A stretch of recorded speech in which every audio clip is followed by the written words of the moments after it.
beautiful evening in Oklahoma City. The Energy back in town. Their first USL home match since April 11th.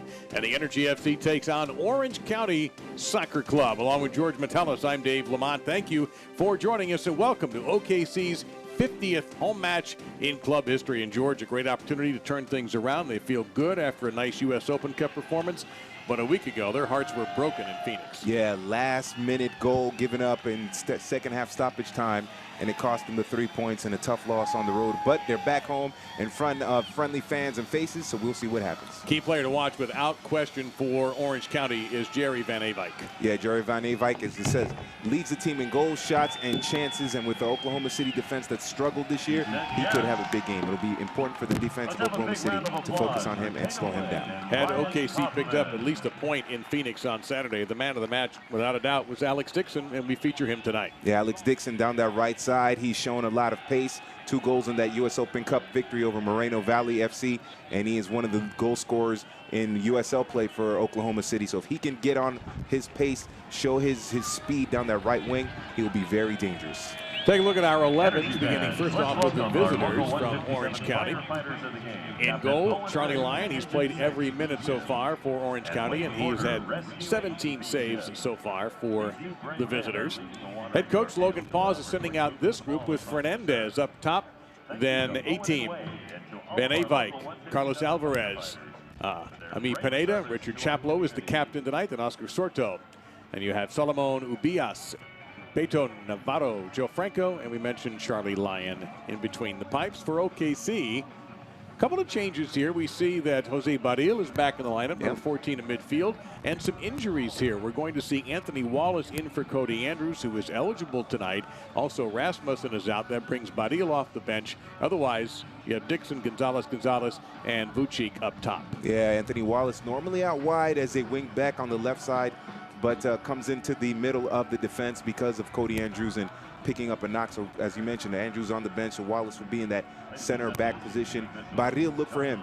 He's been struggling recently. He has 2 red cards on the season, but he has the potential to create chances and really fortify and intensify OKC's attack. Hard to imagine any better weather for the beautiful game than what we see tonight in Oklahoma City. Temperature right around 70 degrees at kickoff, and that kickoff is coming momentarily. You're watching the United Soccer League with Orange County on the road in Oklahoma City. Harris unveils the flip throw again and fires into the box. Ball comes down, setting up a bicycle kick, and it's in! Unbelievable from OKC Energy!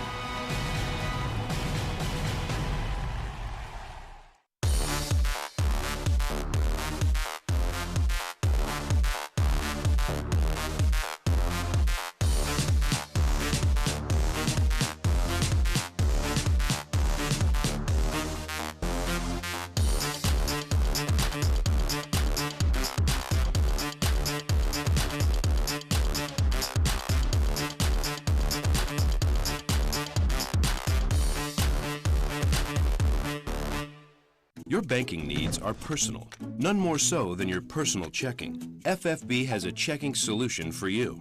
Like FFB's Debit Card Rewards, which earns you points with every debit card purchase. Points for travel, hotels, restaurants, or merchandise from your favorite stores. And as always, you'll enjoy FFB checking perks like mobile deposit, online bill pay, and free ATMs worldwide. That's a lot of punch packed into a little plastic. Visit ffb.com/rewards for more today.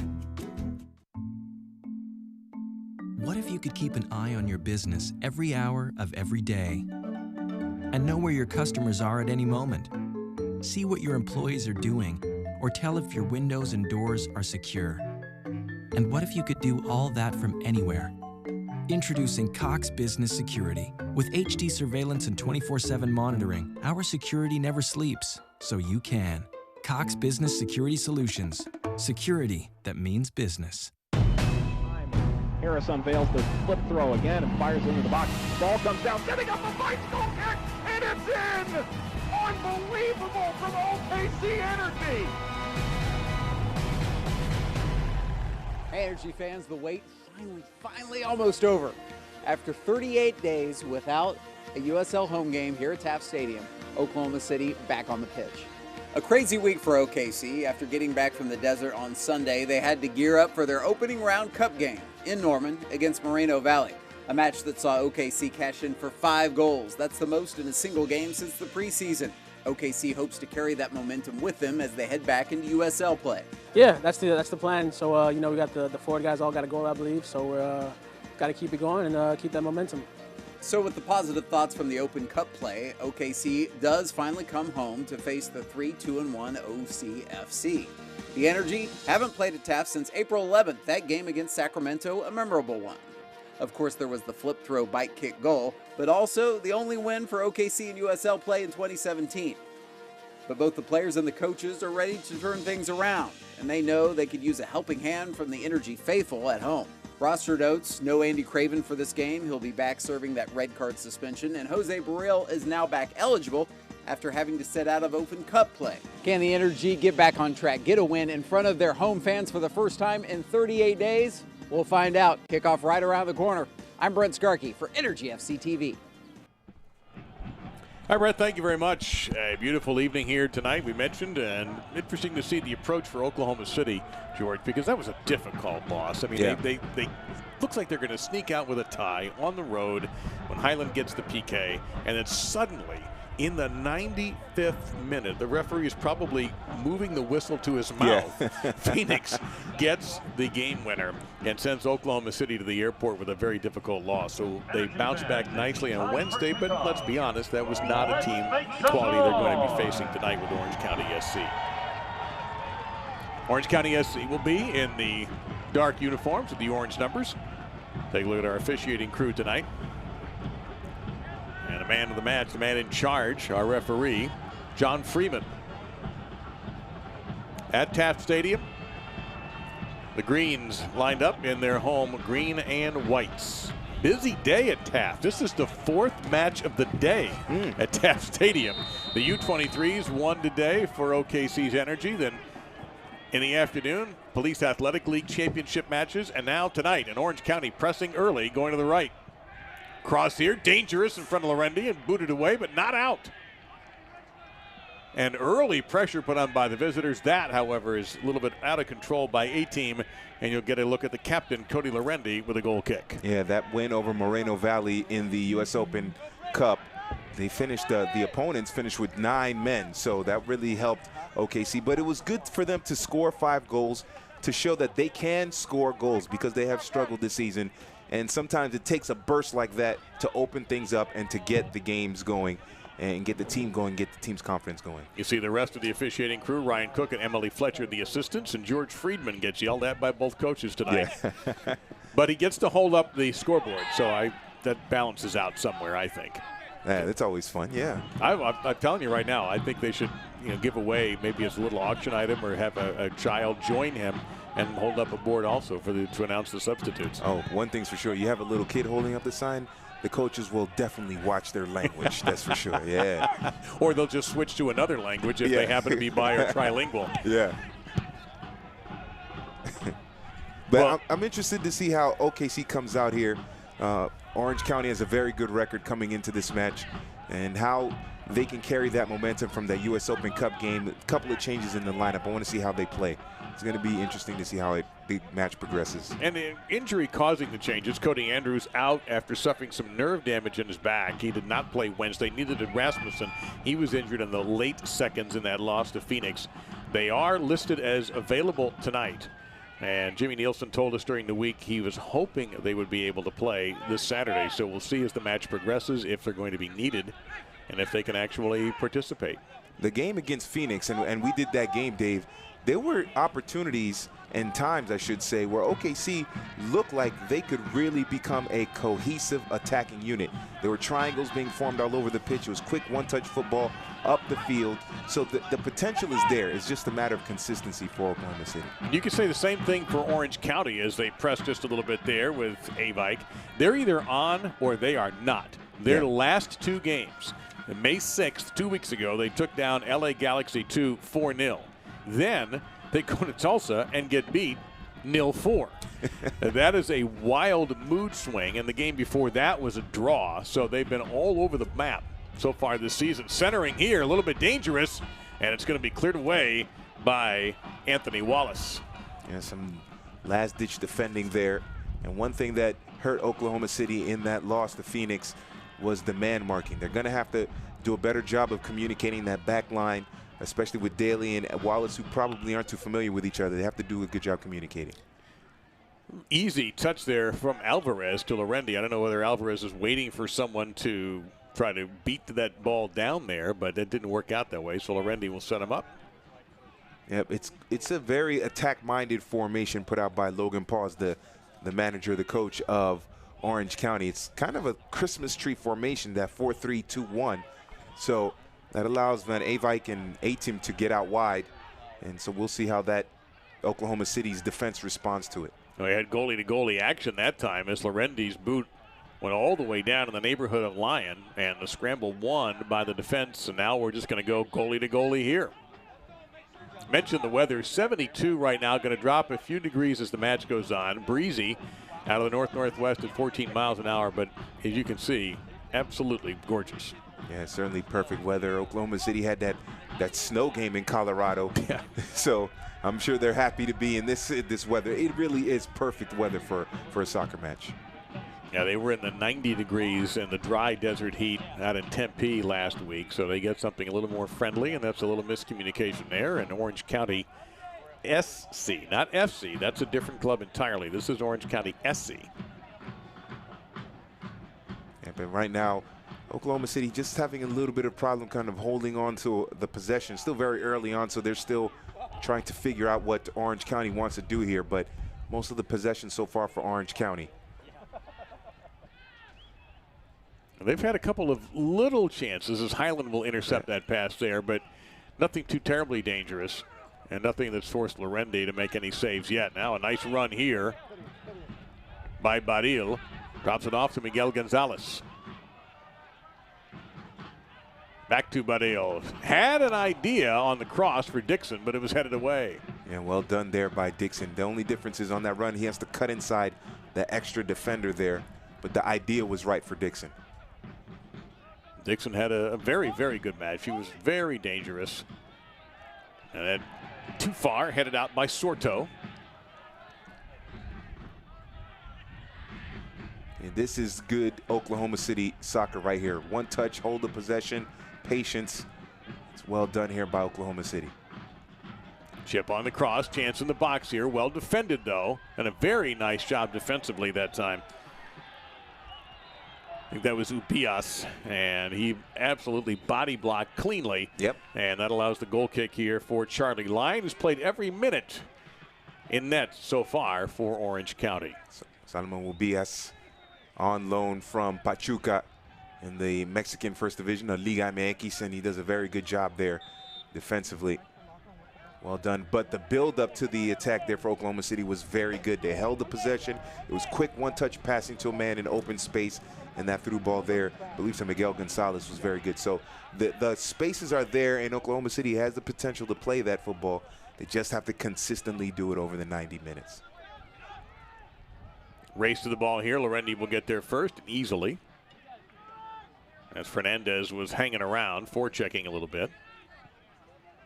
And you can see with Lorendi playing it short to Wallace, they want to build from the back. That's the best way to hold possession.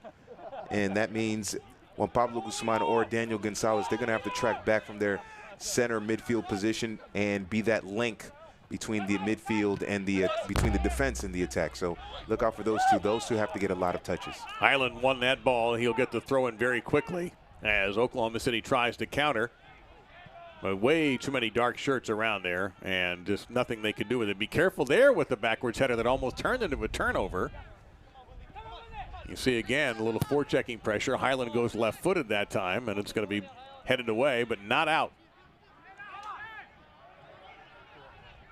That's a good-looking move there from Daniel Gonzalez, the brother of Miguel. Pressure on the edge here. This is Dixon.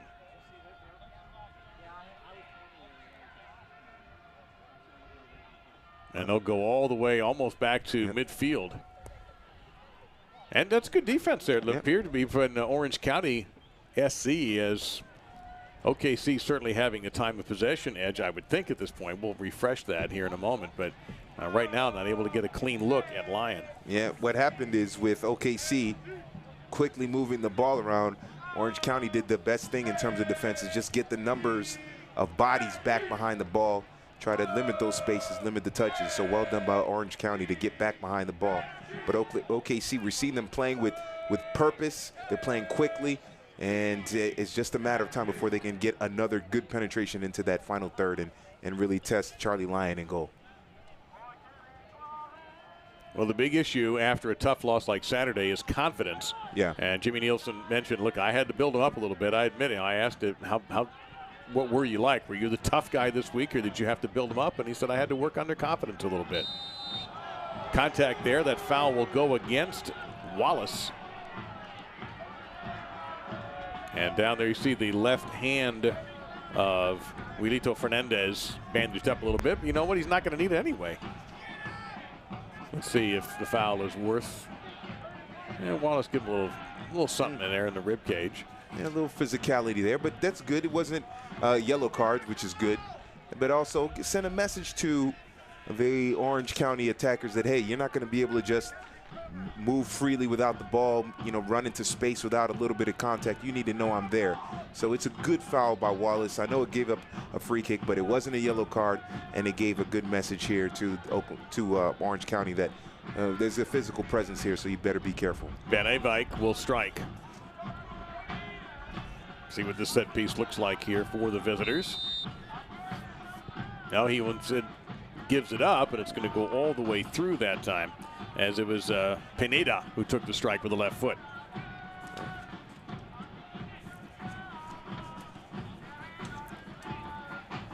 Well, OKC is finally home, and the good news for Energy fans is you don't have to wait long for the next home match. It's Wednesday, the 24th, against Heritage Hall alumni Lamar Batista and the Portland Timbers FC2 at 7 o'clock. We have great ticket packages at a price that best meets your budget. To learn more, contact Energy FC at 235-KICK or visit energyfc.com/tickets. Hopefully the weather Wednesday is as nice as it is tonight. Yep, for sure. A couple back-to-back home games in USL play for Energy. So if they can pick up 6 points, that puts them right back in the thick of the chase for the Western Conference playoffs. So always want to defend your home turf. That's key. You get maximum points at home, and if you can get a good number of draws on the road, usually that's enough to get you into the playoffs. Well, they'll go on the road a week after that Wednesday back to Colorado, where I'm going to gamble that the weather will not be snowy on June 1st, but it is Colorado. There's a shot. Oh, out of nowhere, and Lyon comes up with a terrific save to punch it over the goal, and we will get a corner kick for OKC. Well done by OKC to build that attack, to go down the right side, and there is a ton of space right at the top of the penalty area. They get it to Gonzalez quickly, and he's able to turn and fire. Great save by Lyon, but also good movement going forward by OKC. He had just enough room to be dangerous there. And then the corner kick is controlled by Charlie Lyon. So the first really dangerous chance for the Greens. And OC is equal to the task. Yeah, what we're seeing, Barril is dropping back into the midfield more. They want to get him a lot of touches and have him be one of the conductors of the attack. Him and Miguel Gonzalez, if those two can work well together and see a lot of the ball, that will open up a lot of space for OKC in their attack. Foot race. This is going to be one in the corner. A-team, one-on-one. Service centered, shot blocked, and swept away. Wallace going down to the ground to disrupt that shot. Here's a little chance here for Gonzalez. And again, held off the ball, and it will belong. And that's excellent again. That's the second time now that we've seen Ubias get a body in front of a player and keep him from getting the ball and win possession. And you mentioned second time, and that's, you see Miguel Gonzalez say two to the side, the side linesman there, the linesman saying, hey, twice, he's gotten me. He thinks it's a foul, but it's been clean defense so far. Here, chance at a strike here, and everybody in the building thought the same thing, that Avike would take a shot at that. Lorendi had a very clean look at it and an easy save for the veteran goalie.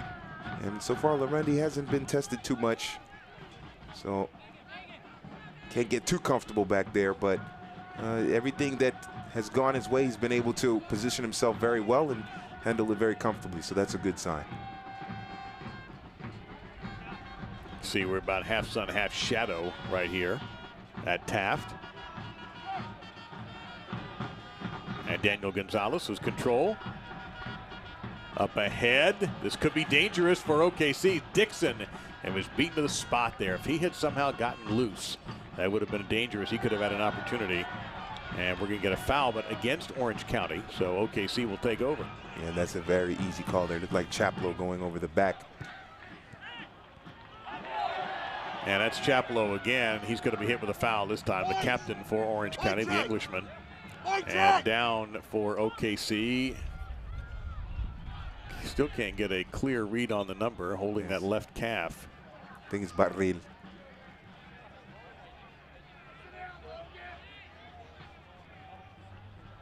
It is. There's the 14 on the shorts. It took a hard shot there by Chaplow. Did not see a card come out, so it looks like we'll take another look at it. Referee right there on the spot. And I don't know if Chaplow is more disgusted with himself or with the call.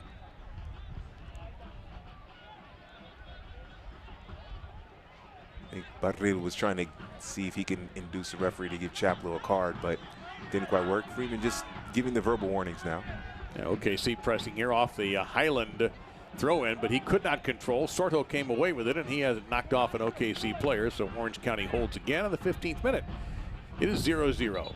And we wanted to see Wojcik there make a turn toward goal. He used his big body to get in between the ball and the defender, but he just couldn't make that turn and played it out back out wide to Highland. Want to see Wojcik be a little more aggressive, make the turn toward goal, maybe force a corner kick, and then see what happens from there. Also, one personnel note, while Andy Craven's continuing to serve his suspension, he has 2 more USL games. He did play in the U.S. Open Cup, played a full 90 minutes, which was great for his conditioning and also great for a chance for him to meld with his teammates. Craven still has 2 more games to sit out. His debut will be on June 1st in Colorado. But also, Covarrubias was released by the club, a mutual agreement between the player and OKC to let him go after 4 matches he played this year. Yeah, but Oklahoma City, they're pretty deep in that kind of center mid position with the likes of Luis Martinez, Rasmussen, Gonzalez Guzman. Those two, especially Daniel Gonzalez and Rasmussen, those two are probably the best central midfield pairing that Jimmy Nielsen has available to him for the course of the season.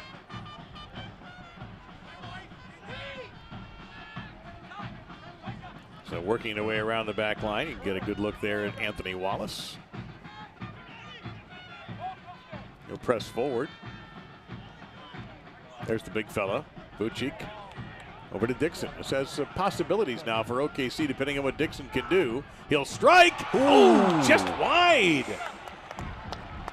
That was super close. Almost clipped the post. And Lyon will get a goal kick out of it. And that's what pace can do for you here. The defenders know he's fast, so they have to lay off of him because they don't want him to blow by the defender. That was right there. That was, looked like Beto Navarro was the one that was defending him. And so he had to worry, or excuse me, Joe Franco was the one defending him. And he had to respect his speed, so he gave him the space, and then Dixon took the shot. Put it right between Franco's feet. Yes. And the goalkeeper hit the ground and was very fortunate that did not get by him. We're going to have a whistle against the Greens this time. At the center of the attack again is Chaplow. He seems to be around whenever the physical stuff is going on. Number 7 for Orange County with the shaved head there and the captain's armband. And he's going to have to do the dirty work. His dirty work is going to allow Monday team and Jerry Van Avijk to go forward and attack and have that liberty and freedom to go forward and attack without too much defensive responsibility. Pineda, service from the left side. It is headed away. And a good job by the back line. I believe that was Daly who got back there. Number 5 for the Greens. And this will harmlessly head toward goal. Good job by the goalkeeper there because Alex Dixon was lurking. He got that down to A-team, and he collides with Highland. It'll be knocked away by Highland. And a big opportunity here early in the match for Orange County. The Energy FC Gold Card is a benefit for season seat members that earns them discounts at several metro area locations like Dunkin' Donuts, iFly Indoor Skying, La Oaqueña Bakery, and El Melicon Restaurant. To learn more, visit energyfc.com/gold. That'll be a throw-in. When you have a throw-in in a situation like this, it's very important for OKC. They have to man mark, but they have to man mark tightly here, or else you have a player get loose in the area. Just a little too far on the service from Sordo. Good idea, just missed it. And Orange County will try again. This is Wallace in the air. That is still a ball available. Highland got hit hard. And also shaken up on the play. It looks like A-Team and Highland both down. Oh, yeah. Did they hit heads? Yeah, I think so, yeah. Highland has barely moved. And A-Team didn't go down right away. But now you can see he's holding his head. Let's take another look at it again. Oh, yes. Oh, yeah. Yeah. Now I see why that Highland went down as quickly as he did. And the trainer's out very fast. Highland has rolled over and is now on his knees. Yeah, we have to be careful here. Head injuries are very serious. Nothing to play around with, nothing to rush into. They have to take their time. And whatever necessary concussion protocols need to be taken into account or used, they have to do it because head injuries are nothing to play around with. A-Team and Highland is up. And A-Team looks like he's just adjusting his shin pads. And now, of course, Highland, they're going to go through a quick little test to make sure he knows what he needs to know here. And they're checking his eyes and making sure that he's able to follow the commands of the trainer. And also, won't be surprised if maybe he's checking for any maybe quick swelling or anything like that. You saw the hands on the head, so that might be something that he's checking out as well. Take a look at Jimmy Nielsen. He's got an immediate problem potentially. Highland had the goal last week on a PK in the 92nd minute that appeared to be the equal. Well, it was an equalizer, but you thought that might be it. Now Highland may come out and be waved back in by the referee. I'm sure Nielsen does not want in the 21st minute to tap into his substitutes, particularly if Andrews really isn't healthy. Or healthy enough to play any kind of major minutes.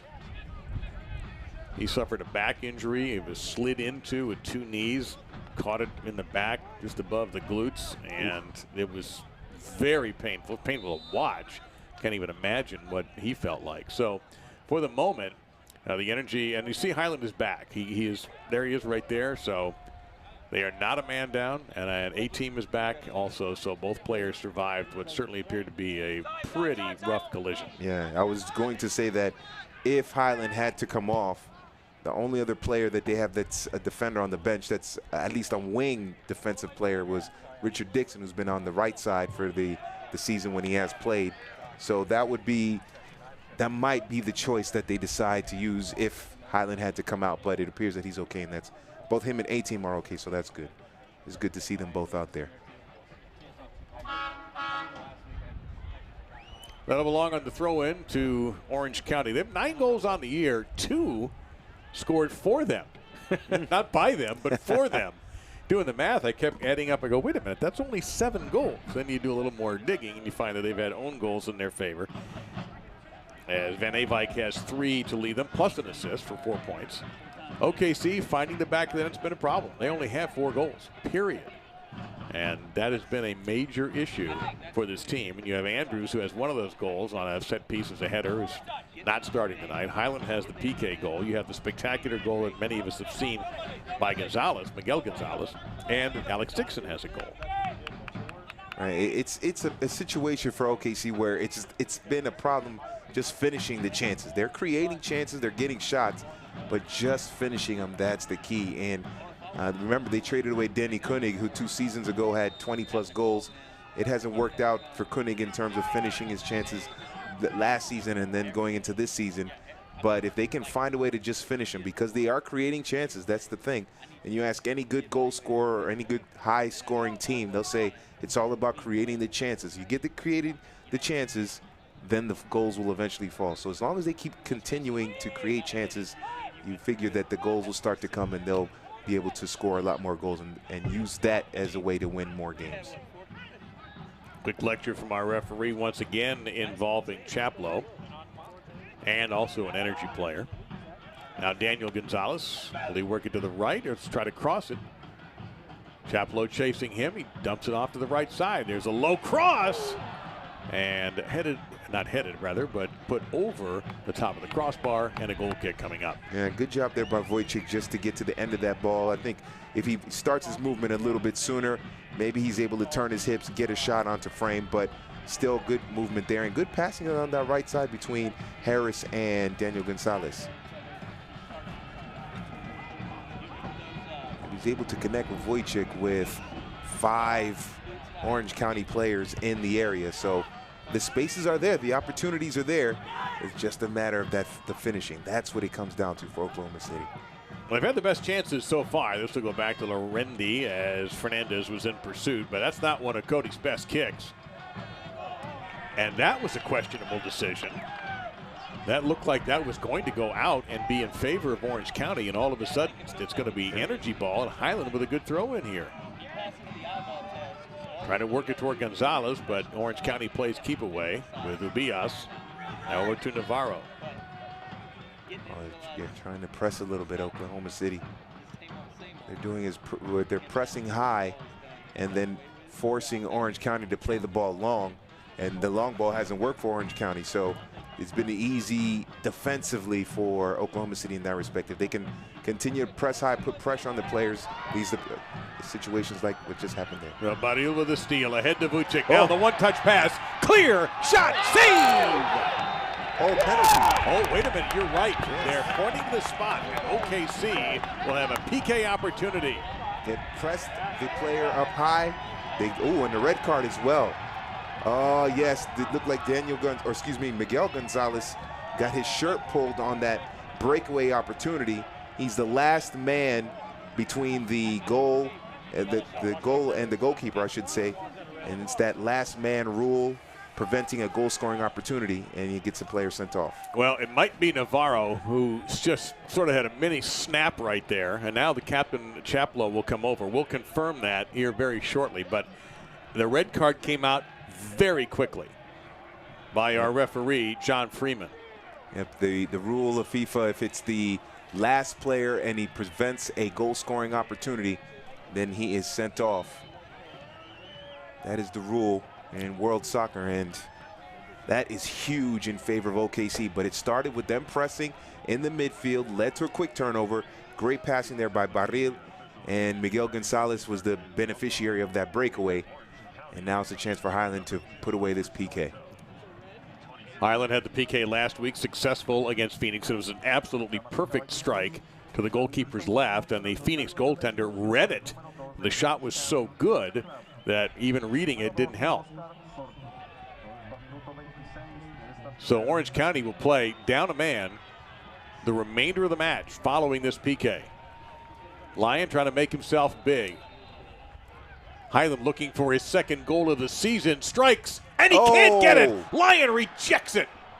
Rebound comes out. Orange County clears. A huge save by Charlie Lyon.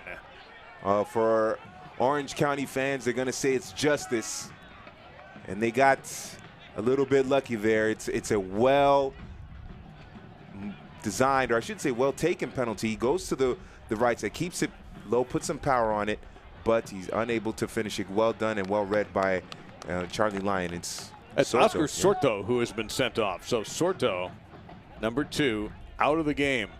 Well, that's the same shot Highland tried a week ago, that same location, and that shot wasn't quite as good, but when the keeper reads it as well as Lyon did, that makes it even more difficult. So, however, the bad news for Orange County is, they got the save, but they're going to be down a man for the remainder of this match with Sorto being sent off. And this is where film study comes in, Dave, because you mentioned the last time that Highland took a penalty kick, he did basically the same thing. Well, Charlie Lyon sees the video, looks at it, and says, hey, he's going to go to that side. Especially if he's a left-footed player, there's kind of that natural tendency to hook it to the right. So Charlie Lyon says, okay, that's probably where he's going to go. So I'm going to guess that way. and it worked. He was able to prevent a goal on the penalty kick. So Orange County down a man. Here we are in the 28th minute. So it's going to be all that much more difficult. And Oklahoma City, we've already seen creating chances tonight, as they did a week ago. They only cashed in on the PK last week, and they had plenty of chances in the U.S. Open Cup match on Wednesday. As that throw in, hit it away, and again, and that's going to force Orange County to start over. Expect now with a man advantage, Oklahoma City, they're going to have spaces and a lot of opportunities just like this one. Miguel Gonzalez, he's had one good shot already that was saved by Lyon. Now he's running into double team, and it's going to be OKC with the ball off the throw-in for Highland. I thought initially when they broke, I thought if he had curled it to Wojciech, might have been able to send Wojciech through on a one-on-one, but he held the ball up, and that allowed Orange County to get numbers back and prevent a shot on goal.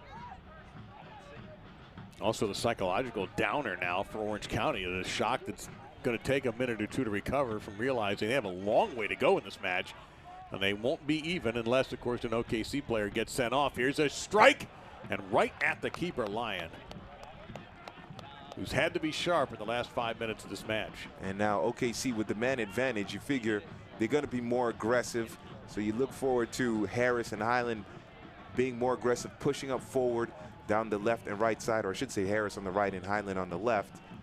But they have to be careful they don't get caught on a quick counterattack. And this is always I've found fascinating. How do you attack when you're shorthanded? That's the tricky part here, because I don't know what the strategy is now for Logan Pause and how he changes his tactics, but he's got such a long time to get his players to adjust, but also to realize I'm going to be down a man the rest of this match. Well, what's going to happen here, they probably won't win the possession battle in terms of percentage of having the ball. What they'll have to do is try to catch OKC on a counter, meaning OKC defenders go high and then quickly break out. Dixon has some space to work with there. Chips across in the air, and it's just missed. Turn around, and it's stopped. Down in the box go two players, and the foul going against the Energy, and it'll be Orange County ball. Yeah, I think they thought Wojciech going down early, and so that's why they whistled the foul there in favor of Orange County. Now Pineda is going to be coming out of the match, and we're going to get a look at Osegueda.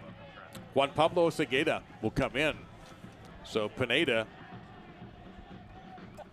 being sent off by his coaches. And this is a very defensive move here by Logan Pause. What he's done here is said, okay, we're going to basically play with 5 in the back. We're going to play with 5 in the back and do whatever they can to prevent OKC from exploiting the spaces, getting shots on goal, and then with Julito Fernandez, A-Team, and Avike, they're going to try to catch them quickly on the counterattack, because what will happen is you figure the more possession they have, Wallace and Daly will push up higher and higher. That'll leave a lot of space behind them, and if they can get a quick turnover quickly, quick passing, they might be able to break and run past Daly and Wallace and create a one-on-one opportunity against Cody Lorendi. We'll see if that plays out. So here is Highland.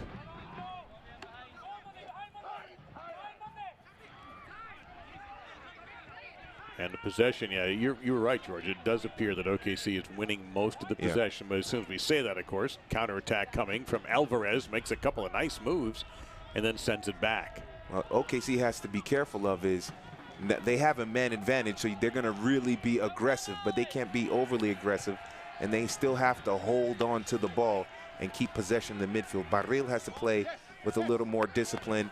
Gonzalez and Alex Dixon are going to have to be a little more composed.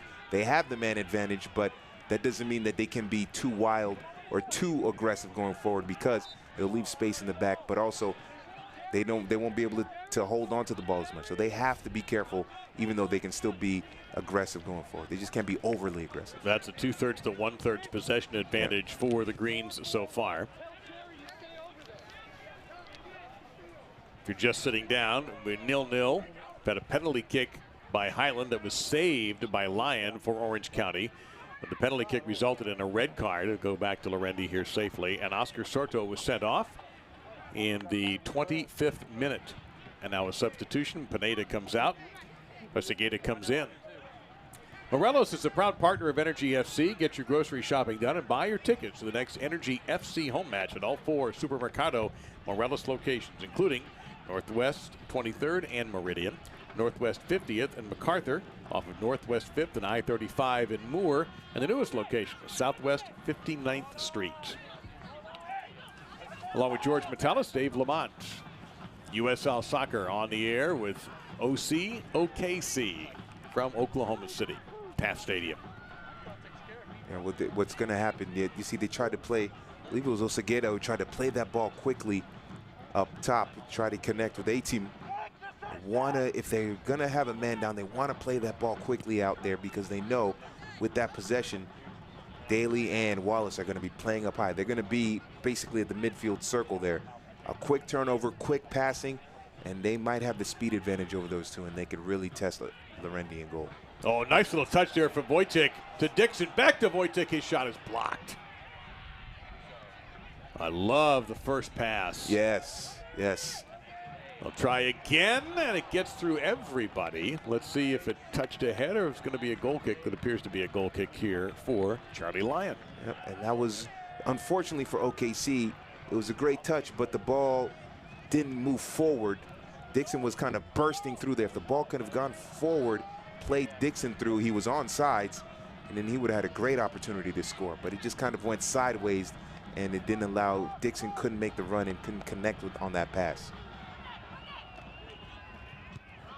Highland puts the head to it, so he appears to have recovered from that collision with A-Team. Well, you can't let that one just sit there like Orange County did that time. Dangerous here. Here comes Dixon with a chance to strike and a goal! Dixon has scored. OKC in front 1-0. Great play there, and that's where that man advantage and being composed, being smart comes through for Oklahoma City.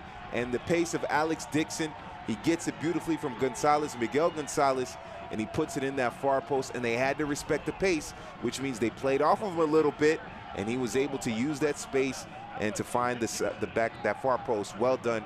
That side net far post, well done, and a great goal by Alex Dixon. Well, remember we saw the shot earlier that Dixon was able to get off toward that same post that just missed by inches. Not this time. And look at the first touch to control it was very good, but that second touch was the one that allowed him to create that space and then open up the angle where he was able to get it on that far post side netting. So Alex Dixon with 2 very good touches there. First one to set him up, and then the second one to open up his hips, get a little bit of space, and then find that far post. Well done by Alex Dixon, and good timing on the passes as well by Miguel Gonzalez. So Dixon with his second goal of the season, 3rd of the week, because he had 2 in the U.S. Open Cup on Wednesday night. So his confidence must be extremely high right now. And he played well last week also in that narrow loss on the road to Phoenix. And it's a situation as well where that is there for him all day. You mentioned he missed one earlier from basically the same spot. He can do that against any defender of Orange County on that side for the entire game. So that is definitely a hole in the Orange County defense that OKC can continue to exploit.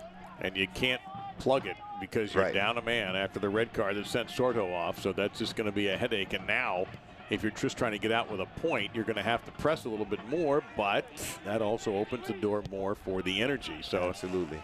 Logan Paz's squad is in a very difficult position right here. You see shots clearly favoring OKC at a 4-to-1 ratio.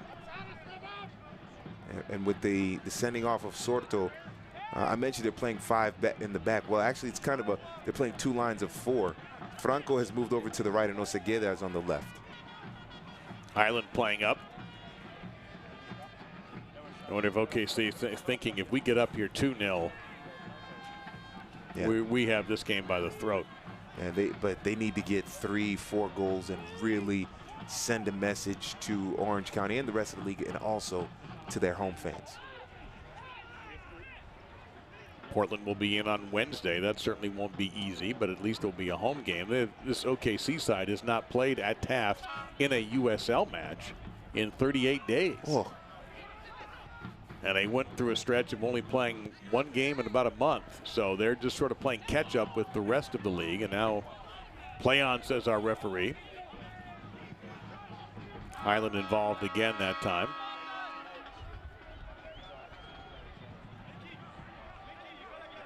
Highland again. Well, he is playing way up on the give and go, and beautifully played that time by Franco to get rid of it. And so Highland will get another throw in. Yeah, Highland is a quote-unquote left back, but now that they have a man advantage, he's basically a left wing.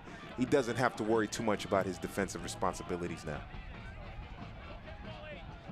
Not about a long distance strike, but instead they'll play it around the box.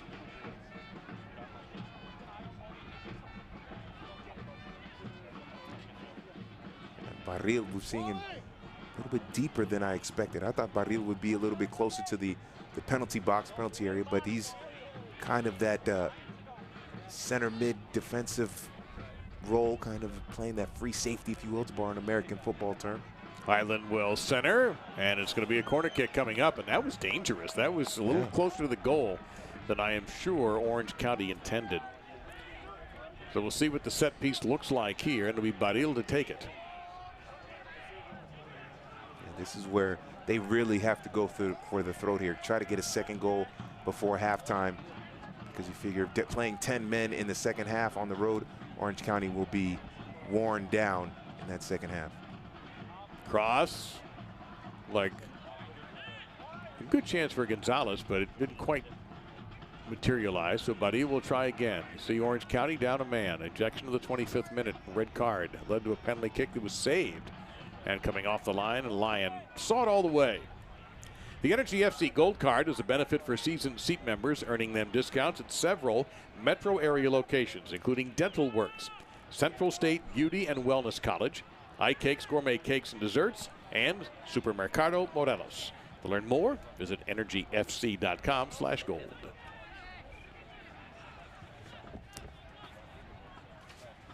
This is definitely a impressive performance by OKC here in this first half. They can quickly regain the possession here. They will set themselves nicely to try to get a second goal. Pressure here, though, against Lorendi, and he comes up and follows the rebound very quickly. So a dangerous opportunity there coming off the foot of Alvarez, and Lorendi gave him nothing and then smothered the rebound. I thought OKC Energy's defense there might have thought that was Carlos Alvarez was possibly offside. You see a couple players raise their hand, and maybe that slowed them down just enough because they thought he was offside, and that allowed him to get a shot on frame. But Lorendi was there to cover it. Might not have been the cleanest of the saves, but it didn't go over the line into the back of the net, and that's ultimately what counts. And we're going to have a whistle here and a foul in favor of Orange County. You talk about not being home. Orange County's last home game was 2 weeks ago when they beat LA Galaxy 4-0. 2 on the road. Then they get 4 straight at home, but it's stretched out over a period of a month. June 3rd, June 24th, July 1st, July 8th. They will be at Orange County Great Park. And it's those home stretches that really define the season, that really say, okay, this is a team, this is where we can solidify our spot in the playoffs. When you are 4 straight games at home, you have to pick up 12 points. You have to win every single game. You drop points at home, and it could cost you in the long term or in the long run in terms of qualifying for the playoffs in the Western Conference. Well, the state of Oklahoma has not been kind to them so far in the last couple of weeks with a 4-0 loss at Tulsa. And now here they are shorthanded and down a goal. Yeah, Tulsa is much improved from last year. Last year they were a team that was the bottom of the Western Conference, out of the playoff picture very soon, very early in the season, but they have been much improved, and they are a team to look out for.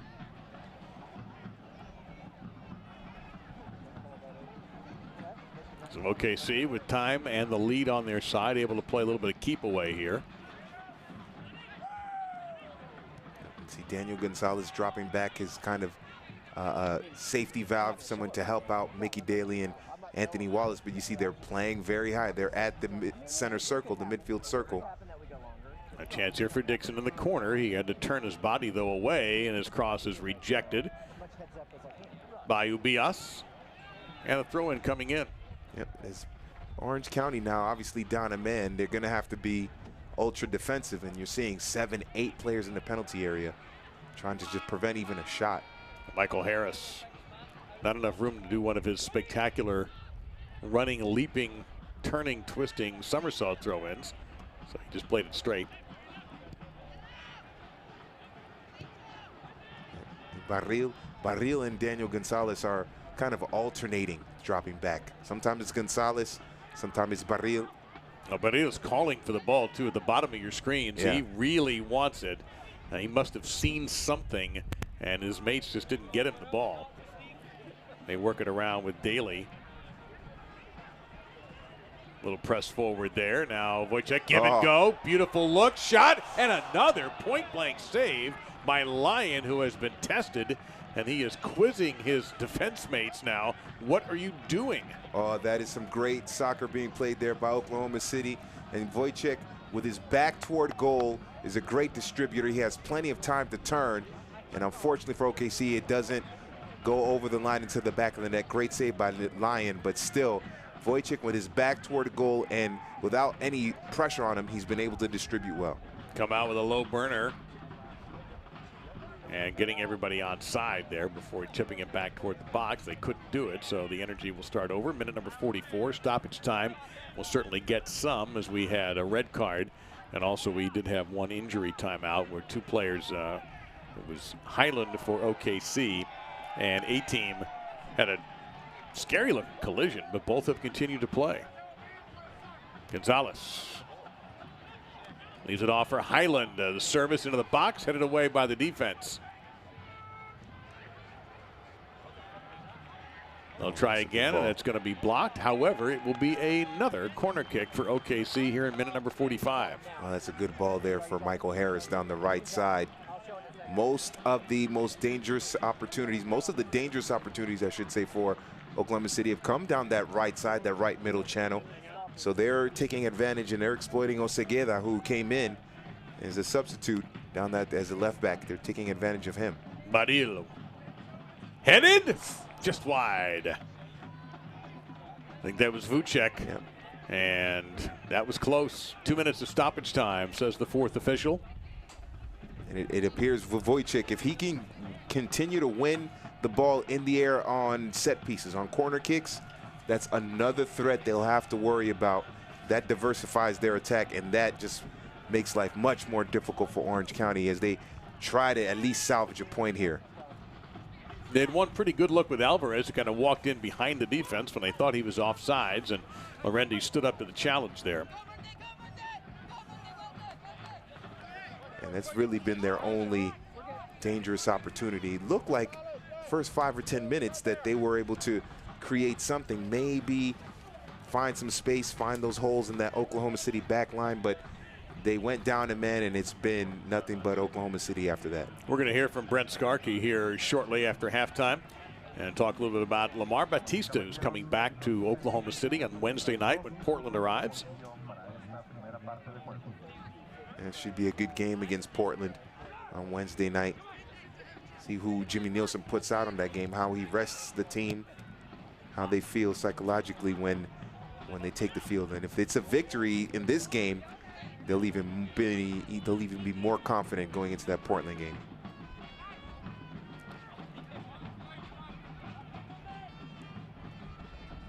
OKC trying to get one last burst on Lyon's goal, and he'll boot it out of bounds.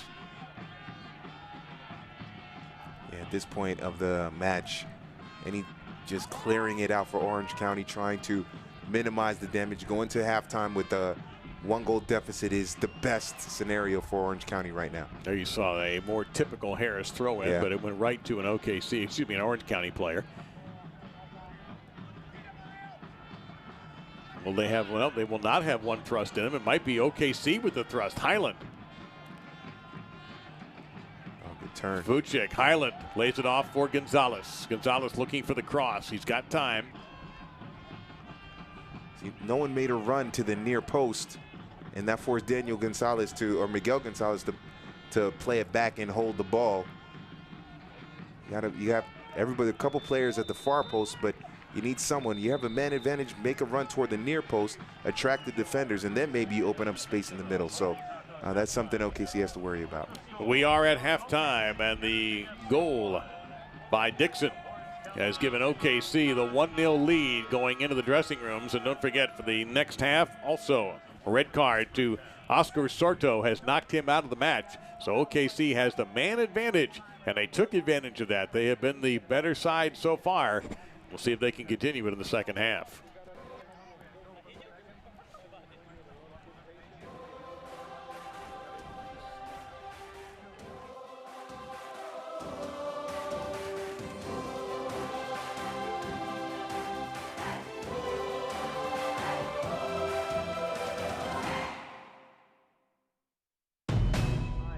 Harris unveils the flip throw again and fires into the box. Ball comes down, setting up a bicycle kick, and it's in! Unbelievable from OKC Energy!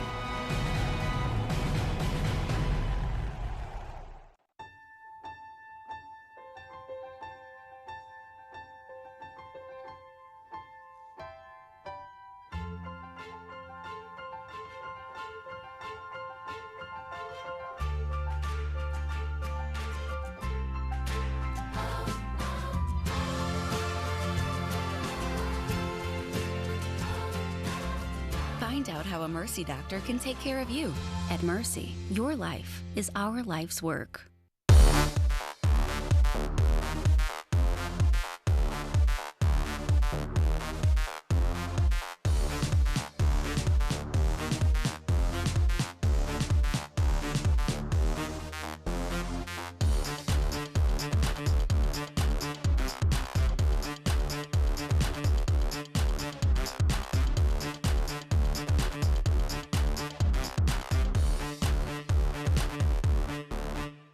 Your banking needs are personal, none more so than your personal checking. FFB has a checking solution for you.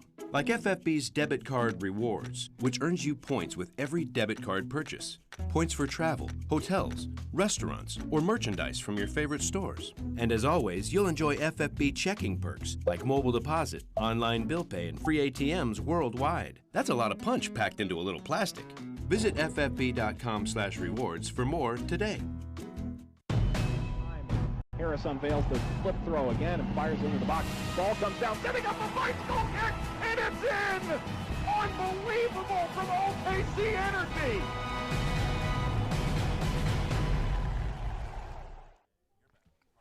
Energy FC's opponent next Wednesday is Portland Timbers FC 2, and on that roster is a familiar face to Oklahoma City soccer fans. Heritage Hall alumni Lamar Batista returns to OKC as a member of T2. Learn about his exciting journey in this feature by Energy FC digital reporter Brent Skarkey. Brent? Wednesday's game between OKC and Portland will, of course, be a big USL Western Conference matchup, but for one member of T2, it will be a homecoming. Lamar Batista, a product of the Oklahoma club team system, returns to Oklahoma City as a pro. Lamar, born in Waco, but moved to OKC at a very young age. He started off in Central Oklahoma's youth leagues, joined OFC, also played at Heritage Hall. Well, started out playing for Jason Hawkins, actually. He was one of my first competitive coaches. And then from there, I joined OFC and played for a couple years for the 98s. And my junior year, played for the 97s under Coach Bailey, who helped me a lot. I think that was probably my best and most important year. And also playing in high school with Coach Riley as my coach. She always helped me and made sure no matter who we played, I'd stay honest with myself and play the right way. And had him down when he was 10 and 11 years of age even, and you saw right at that moment. I mean, he had definitely some athleticism that was very, very natural, but he was always into learning, always into pushing himself. So even when we first discovered him, he was coming from kind of a little rec team, trying to get in a competitive environment, and ever since then he's always strived to make himself a better player. For college, he headed to West Coast powerhouse UC Santa Barbara. The defender earned all freshman team honors in his first season, and then was approached by Portland and signed out of college with T2. He trained in the preseason with the first team. He's happy to be part of an organization that won the MLS Cup in 2015 and has one of the biggest and most loyal fan bases in the MLS.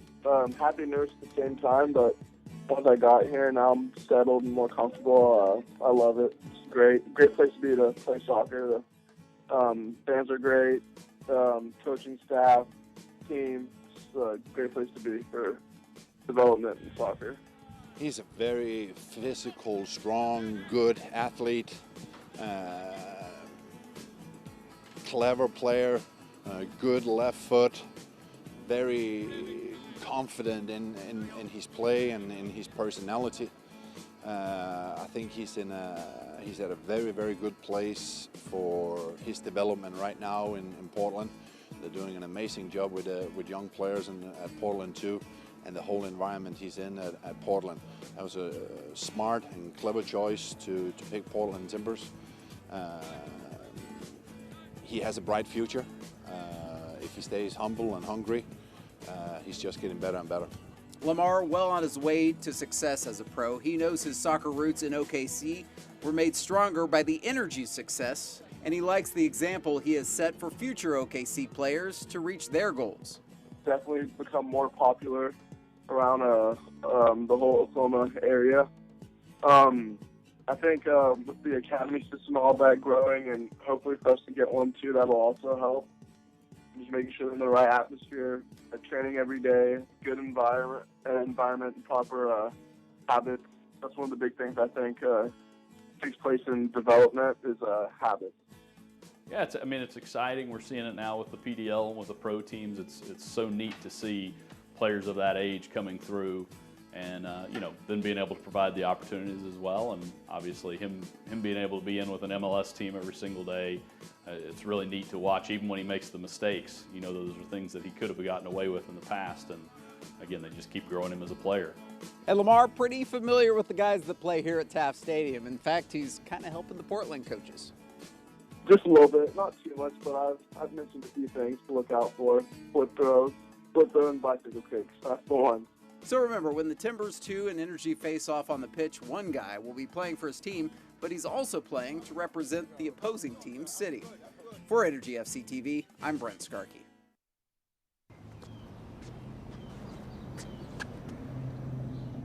Here is my handle and here is my spout. When I get all steamed up, then I shout, tip me over and pour me out. Oh.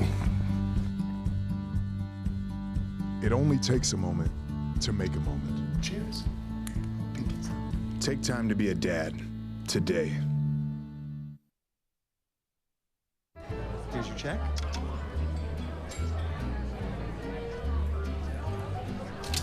Oh, you got it. Since I got rid of my car, I really enjoy walking. Okay. Got it. Getting pulled over for buzz driving could cost you around $10,000 in fines, fees, and increased insurance rates. Oh, you're home early. You live with your mom? That'll set your game back a few years. Buzzed, busted, and broke. Because buzz driving is drunk driving.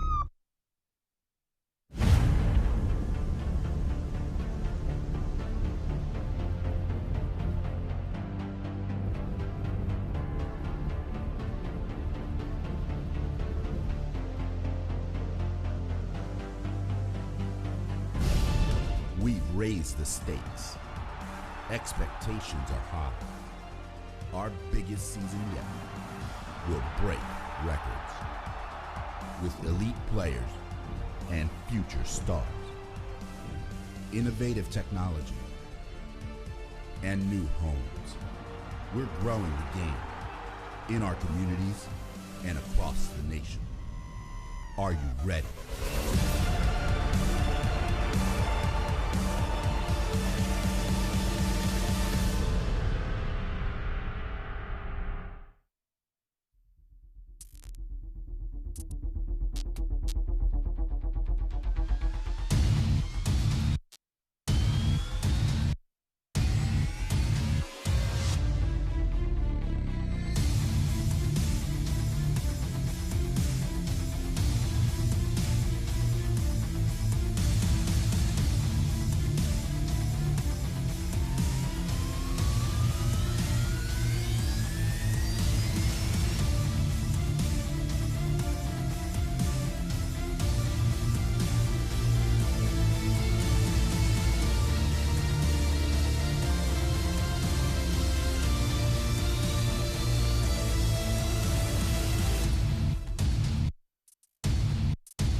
The CONCACAF Gold Cup kicks off in July with Raymond James Stadium in Tampa, Florida, hosting the U.S. men's national team versus Martinique on July 12th. I've been in many stadiums in the United States throughout my career, and there's not a finer venue than Raymond James. So I think I can say on behalf of CONCACAF and U.S. Soccer, we're thrilled to be coming here in July, and it's going to be an exciting time.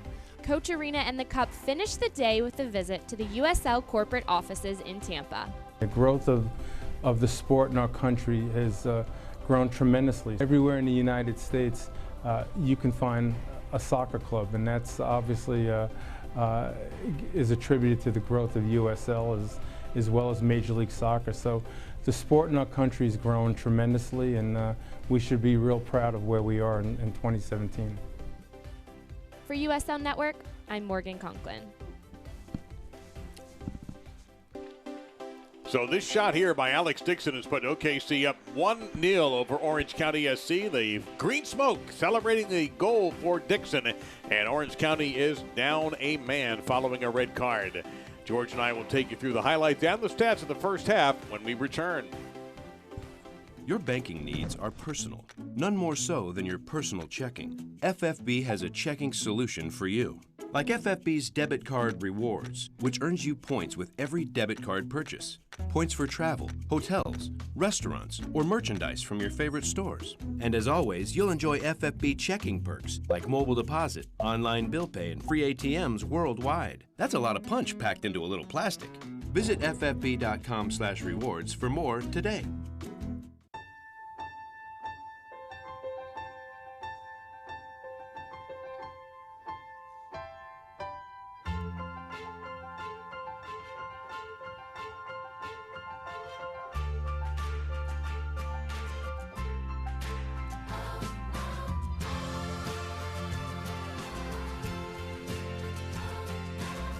Find out how a Mercy doctor can take care of you.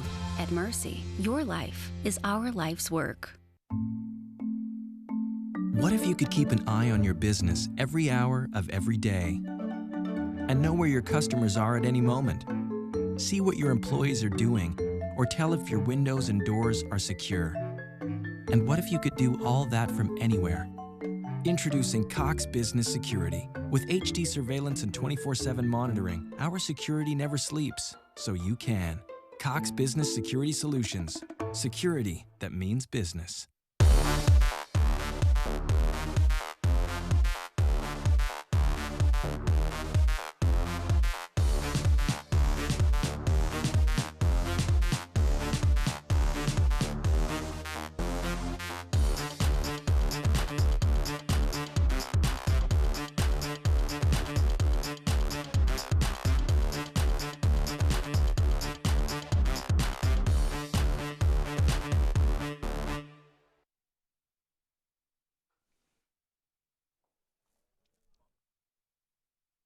Going green in Oklahoma City at Taft Stadium. And 1-0 the Greens in front of the Blues from Orange County. And OKC with the man advantage. They picked that up in the 25th minute when Oscar Sorto was sent off. And George, we take a look at the highlights. OKC had been pressing the action pretty much most of the half. There was a great save. Gonzalez had a chance to squeeze off a good shot and punched over the net by Lyon. And this is the first opportunity that went wide by Alex Dixon, and because of his pace, all the defenders have to give him his space, and he has the opportunity. This is the red card, and you could see there's Sorto pulling on the shoulder of Daniel Gonzalez, and then the referee John Freeman has to give him the red card. But it started with a turnover in the midfield and eventually led to a penalty kick there. And Highland, it's not a bad penalty kick. It's pretty well taken, but Charlie Lyon saw the film of the last penalty against Phoenix, and he was able to make the save, but you can't stop this one. This is just a great goal by Dixon. Struck with pace right to the corner. Yep. And that's where we stand right now on that goal, with the stats dominated, as you might guess, by the team with the man advantage. 10 shots to 3, more shots on target, possession 3-1, and of course no yellows, but the most important red card on Sorto. And that was we had a great angle. That was an obvious foul and the correct call by the official to make. Absolutely. And for OKC Energy, the numbers are just going to get better in the second half. They're going to get more shots. They're going to get more target. more shots on target, I should say. The possession will probably be the same, 75%. Now it's just a matter of being ruthless and getting those goals. They sell those at the concession stand. Those guys bring those in with them. That's a good question. You know, I'm not sure I'd want one, but still, they look good on, as Rodney Dangerfield once said, it looks good on you. Orange County's upcoming matches. We mentioned the next 4 at home. The Monarchs, Seattle Sounders 2, Portland Timbers 2, Phoenix Rising, and they're playing very well right now. Of course, that won't be till after July the 4th and July 16th at Seattle Sounders 2. I got next time you tell me that, I got to be careful I'm not drinking anything because I almost May 24th, Oklahoma City, Portland Timber. I'm just happy you got the reference. Yeah. June 3rd, it'll be on the road at Colorado Springs, and that will be Andy Craven's first match. Will be the Colorado Springs match, the rematch with Phoenix, but this time at Taft. San Antonio, they have been the club in the United Soccer League so far this year, all coming up. And again, that San Antonio match, that's going to be a big one. That'll be at Taft. Yeah, that would be the return of Cyprian Hendrick, who was one of the best defenders last year, paired up with Cody Andrews, and which was a pretty formidable center back pairing last year. So Hendrick will be coming back to some familiar territory when San Antonio makes its way to Taft Stadium in a couple of weeks' time. So here's my question for you. If you're OKC, are you landing or trying to land in the first 5-10 minutes the punch that you think is the knockout punch? Absolutely. Absolutely. You want to get this goal and maybe at least 5 minutes or no later than 5 minutes into the second half. Really send the message to Orange County that your night is done. They want to get a goal quick and then pour it on after that. They have to be ultra aggressive here and step on the necks of Orange County, get these goals, give these fans something to really cheer about. But right now the possession going for Orange County. There is Avike, who has 3 goals on the year with an assist, and he is just double and almost triple teamed, and he will not get the ball. Can't expect the referee in those situations to go in his favor. They're not playing in Orange County, they're playing Oklahoma City, and that's one of the little things that is important about home field advantage. And also we need to mention is Harris lets loose a long, and that's, you know what, that gained him a lot of yardage, and that puts him now in a position where Harris could do something even more dangerous with the throw-in. What I was going to say is that Orange County has used already a substitute, bringing on Osegeda to replace Pineda in the 31st minute. So they have 2 remaining. Jimmy Nielsen has not used any of his 3 available substitutions. And on the bench, Andrews, Cody Andrews, and Rasmussen, both injured a week ago. There's that long throw-in, headed but not out. And this will be an interesting call for the referee's assistant.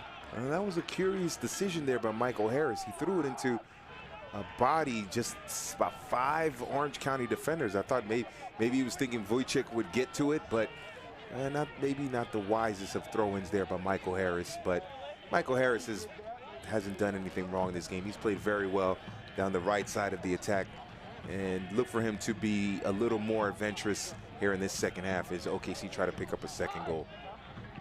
On the other hand, I asked you about the OKC approach, being aggressive, trying to get it up to 2-0, what might be insurmountable. And the offside flag did not go up despite the effort of the OKC defense, but they'll get a foul instead, and the Energy will get the ball. What is the approach offensively for Orange County here? Well, Orange County is strictly going to be counterattacking here. They're going to be counterattacking. They might have to sit back, absorb a lot of pressure, wait for that back line of Wallace and Daly to creep up where they're to the point where they're in the midfield, because of course OKC is going to have so much possession, and then quick turnover, use that speed of A-Team and Van Avike to try and break behind Daly and Wallace. We'll see what happens, but they have to have a counter-attacking mentality right now, because the way the possession is going for OKC, they won't be able to build their attack through a normal run of play. And how will those last 2 substitutes be utilized also by Logan Pause? Does he go offense? Does he go an even swap? Does he bring on another a defensive-minded substitute, which he did do with Osegeda, but it didn't work out. Dixon scored 4 minutes after the substitution. Yeah, he brought in Osegeda because he wanted to keep that four-man back line, if I could get the words out. Sorto was the right back, so he brought in Osegeda, put him on the left side, and then Franco out wide on the right. Well, Gonzalez just picking the pocket of Franco. Header opportunity, but instead it's going to go away by Orange County. And OKC keeping on the pressure. Highland with a pass to Gonzalez. And they'll work those triangles that you mentioned from the other night. Wallace, Guzman, and everybody getting a chance to play here now. Harris on that right side. Nice touch. Oh, yes. Beautiful here. Dixon leaving it. Oh, no, that looked like a perfect opportunity. And instead, it was defended at the last second by Orange County. It began down that right side. It was Wojcik to Dixon, and then Dixon squaring it. Looked like it was Guzman who made that sliding play, and there's a good sliding tackle by Guzman to win it back.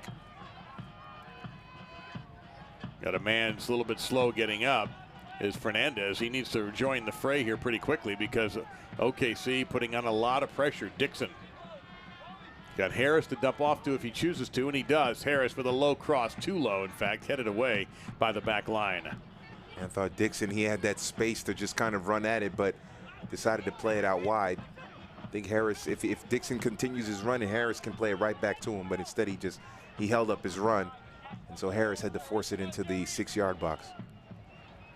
Just a little too much for the striker, Wojcik, who's played a very clever game. He's had some nice passes, nice touch, and he's been dangerous, not so much as a shooter, but as a distributor. Right, absolutely. He's had playing with his back toward a goal. He has that big frame, and then when you have Dixon and with pace and Gonzalez with pace running on the other side, he can pick and choose where he wants to go, and they've been making smart runs in the space, and that has certainly helped.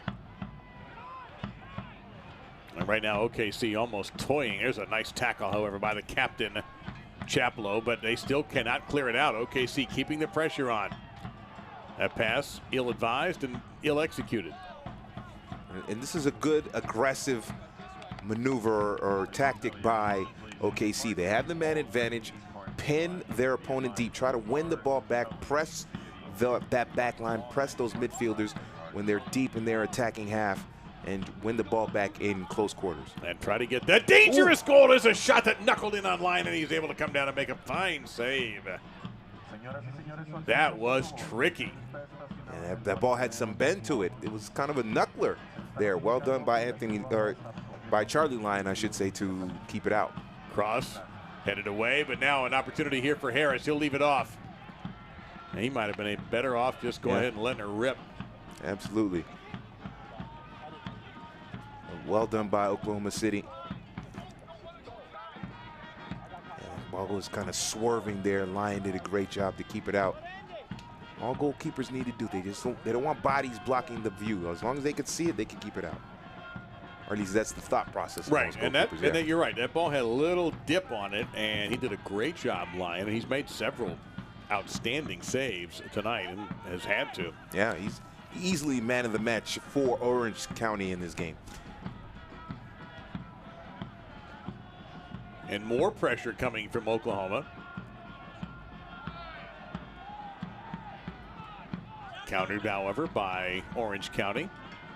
And the man to watch there for Orange County, number 11 right there, the frosted tips of Avike. Dangerous when he has a good opportunity. Dixon, dangerous seemingly all the time, especially lately. He's played well. Beautiful pass to himself. He's playing with a lot of confidence right now. Looking for an opening. There's too much on it. Almost, poor guy there in the white hat almost had to make a tough save. He didn't want any part of that. The Energy FC Gold Card is a benefit for season seat members, earning them discounts at several metro area locations like All-American Roofing, Abel's Mexican Restaurant, MVS Seamless Guttering, Latino's Supermarket, and Cotner Law Group. To learn more, visit energyfc.com/gold. Yeah, they expect a lot of one-way traffic here in favor of Oklahoma City here in this second half. We've seen some sloppy play in the midfield by Orange County in terms of them holding on to possession. They try to get it to Avike right there.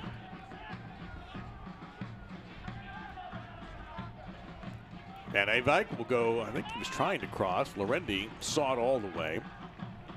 And Van Avike had Carlos Alvarez lurking near Lorendi.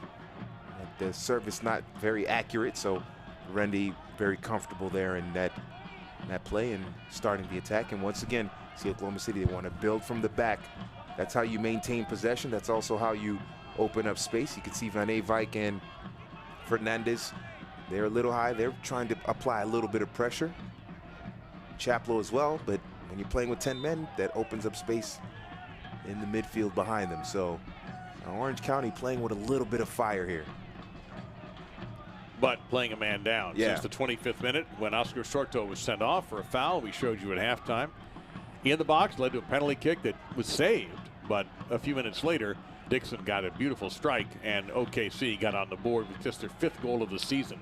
Foot race going on here with Fernandez losing it to Anthony Wallace, who's getting the start tonight with Cody Andrews not in the starting lineup. And what a break it would be for Jimmy Nielsen if he can get through this game without having to go to Rasmussen, without having to go to Andrews. Let them heal a little bit more for your match on Wednesday. I think Jimmy would rather have the dilemma of, gee, do I go with Andrews or Wallace, or do I put Guzman or Rasmussen? Right. Rather than I have no choice, I have to play these guys. And maybe with Andrews going down, I think obviously he's the first choice center back. Little flick on there, an easy play for Lorendi. But maybe he might have, because of that situation, maybe he stumbles on a good pairing in Wallace and Daly that he can rely on for U.S. Open Cup play or matches in the USL play as well as the season progresses. So sometimes those little knocks that force lineup changes uncover a partnership or uncover a lineup that can work very well also. And U.S. Open Cup, both these sides advancing with one-sided victories, both of them scoring 4 goals. 5 goals, pardon me, in their wins. Barril is starting to get more and more aggressive. He's really pressing. He wants to win the ball back. We're starting to see him be more aggressive. We're starting to see him drop her as well. So he is definitely being a defensive-minded player. In order to create attack, he wants to win the possession. So you got to like his effort, the number 14 for Oklahoma City. Well, it almost laid off nicely for Chaplow. He just couldn't quite get to it in time. OKC pressing. Now counter down the right side here. Getting there with lots of room. Cross. Oh, I think that might have tapped off the post. Wow, that was close. And that's a smart run by Wojciech. Wojciech, I was following him the entire time on the break. And he waited till the right moment to break in behind the defense. He didn't stay at the far post. He cut inside, got inside a couple of Orange County defenders, made himself available. If the pass is a little bit sooner, he just taps it in front of goal. On the replay, you saw that actually the keeper got a piece of that, not the post, and that's going to be a souvenir for somebody. Along with George Metellus, Dave Lamont, United Soccer League tonight from Taft Stadium in OKC. Perfect weather, now temperature dipping just a little bit below 70. A little bit of breeze, of course, as you would expect for Oklahoma City. Possession time, 74.5% to 25.7%. Should be 25.5 actually, in favor of the Energy. Looking for a win against a team that has been up and has been down. Their last match in Oklahoma against Tulsa was a 4-0 defeat. OKC coming off a difficult 95th minute loss to Phoenix last Saturday. That's in USL play. Yeah, this is a big bounce back game for both teams, but the way it's going, it's a huge bounce back for Oklahoma City.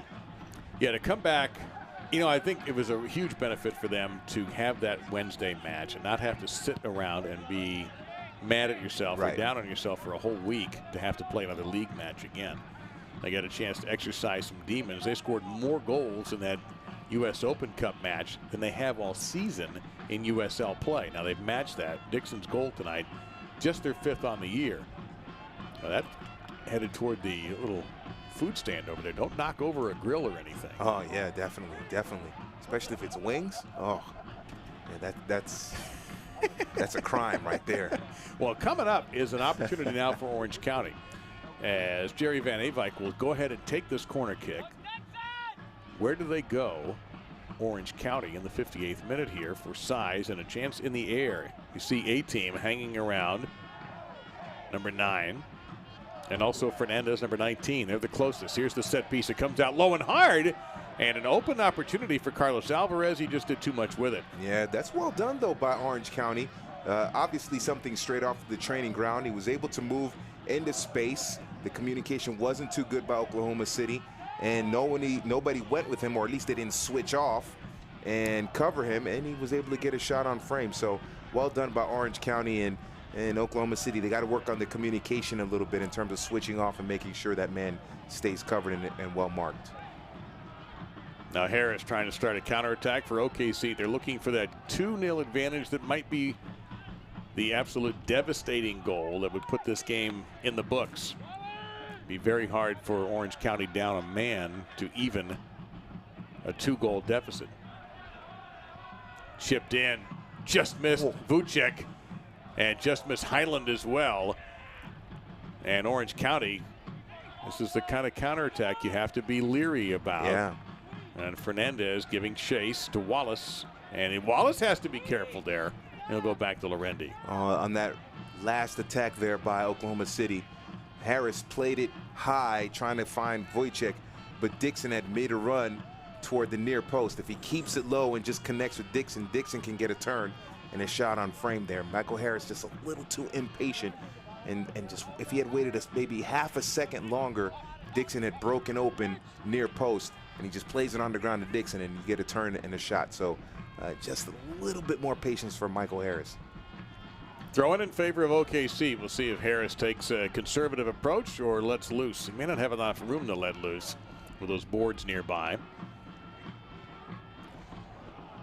Well, Vucek had enough of passing, and he decided he was just going to turn and let rip and see what happened, and it ended up going into the crowd. Yeah, unfortunately for Wojciech, he couldn't keep the shot down, but I think he was also expecting, when he made the turn, he was hoping that one of his teammates with a well-timed run would have gotten in behind that defense, and then it's one-on-one with his teammate and Lyon, but didn't quite work out that way. Everybody kind of a little bit too stagnant there and teetering on that line. If Dixon or Miguel Gonzalez just makes a quick run and you time it right, you're looking at a second goal.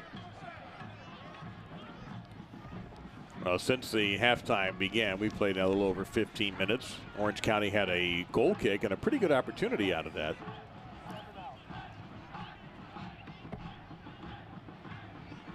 And you wonder about substitutions. So far, none for Jimmy Nielsen and the Greens. And Orange County substituting early, and we understand another substitution is in the works. Yeah. We'll see who comes off, but it is definitely, you figure it's got to be a midfield player, someone who can not only win the ball, but also start to break in the counterattack quickly for Orange County. And they tried to counterattack very quickly after the officials' whistle blew in favor of Orange County. And we'll see if that substitution is executed now. It's going to be. So coming on will be Victor Pineda, number 6, and coming off will be the captain, Richard Chapello. So I wonder who gets the armband for for Orange County SC. Yeah, I think this is kind of, it's a similar position, obviously, in the midfield, but I think with Pineda, he's obviously coming on with about 29 minutes left, so fresh legs, but I think he's also someone who can make that connection, pass, and start the counterattack better than Chapello, who's more of a physical kind of hard-marking defender. Play on, says the official. The cross is low and dangerous, and almost an own goal against Orange County, as the keeper, Lyon, went for it, and it was kicked away from him by his teammate. Pineda, by the way, comes in. This is the first game that Victor Pineda, number 6 for Orange County, has not started. He has a goal and an assist so far this year, so he's shown that he can be dangerous. Yeah, it's definitely a player who, if they want to break out quickly, make the right pass on the counterattack, he is better in those situations than Chapello. Well, hit it. Oh, and a facial. That was a save. I think that hit Lyon right around the head. A sloppy mistake by the Orange County defense, and we were a half an inch from 2-0. Unbelievable save.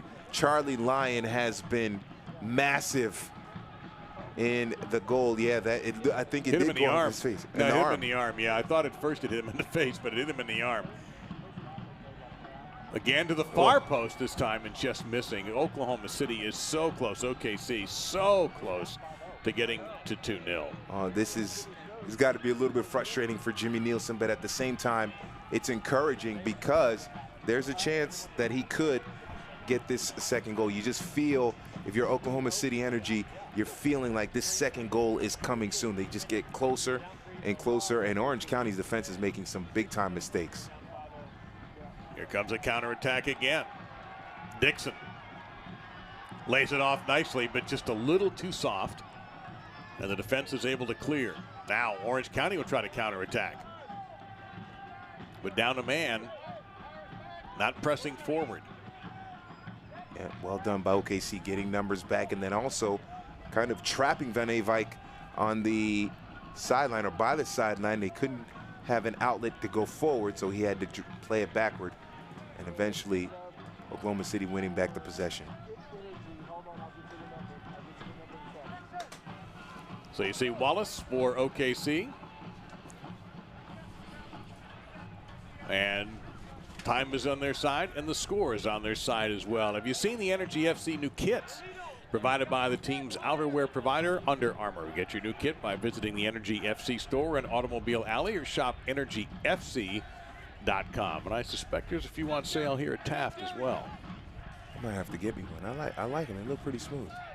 Yeah, they look good. Yeah. They did a nice job with the new kits this year, no question. And plus, I'm the only one of my friends who would have one, so that makes it even.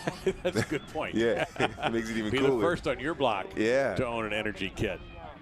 So Charlie Lyon has had to work extraordinarily hard, making saves from head to toe, it seems like, to keep this close. He's kept out a penalty as well. I mean, he is put in a performance for goalkeeper of the week, or at least the goalkeeper on that USL team of the week. He has been excellent in between the sticks. It could easily be 3-0 in favor of OKC. Boy, Gonzalez just picking the pocket of Ubias. He's got room to work and plenty of decision making, and he makes perhaps a bad decision. Lays it off, and Van Eyck trying to go one-on-one here with Guzman, and Guzman finally wrestles it away from him. He'll get it back. And that's what you want your central midfielder to do, your holding midfielder to do, if you will. You want him to win that ball back when there's a mistake. Substitution going to be coming up here for the Energy. We're going to see Jackson come in, and we'll see who comes off the pitch for Jimmy Nielsen. Well, Daniel Jackson is a fast player, a forward. Might be Vujicic that comes off. I think especially now with the way the team has been running into space, someone with pace like Daniel Jackson could really open it up. That was a sloppy pass that time, and Fernandez will try to turn it around, but you see the Greens come at him quickly, but he'll try here, trying to get it down to A-Team, who definitely can run. A-Team. And he's taken down, and if they mark this as a kick, this is going to be pretty dangerous here, and an opportunity for Orange County in the 67th minute to put some pressure on. Let's take a look at this foul on Daniel Gonzalez. Yeah, it's a clear foul by Gonzalez, but you have to like the effort. Once again, those two center midfielders of Daniel Gonzalez and Juan Pablo Guzman are tracking back, and they're being physical, trying to win the ball and quickly regain possession for Oklahoma City. So while that's a foul in a dangerous position, that's obviously not desirable, the way those two have tracked back defensively is something that Jimmy Nielsen can say that's a positive, something that's been very good for Oklahoma City in this match. So A-Team has gotten up. It's a little bit shaken up after that fall. Could be a little tired too. Understandable if he would be. And now once again, we saw from the corner, this is practically a corner. Obviously different position, but practically a corner. We saw a chance there by Carlos Alvarez on the movement on what was a very well-worked set piece. So we'll see if Oklahoma City is adjusted, if they work out the communication to switch if necessary, because it looks like it's a man-marking system, and prevent a shot on goal here. We'll see what happens. Fouls are even. Alvarez, number 10. Keep an eye out for him.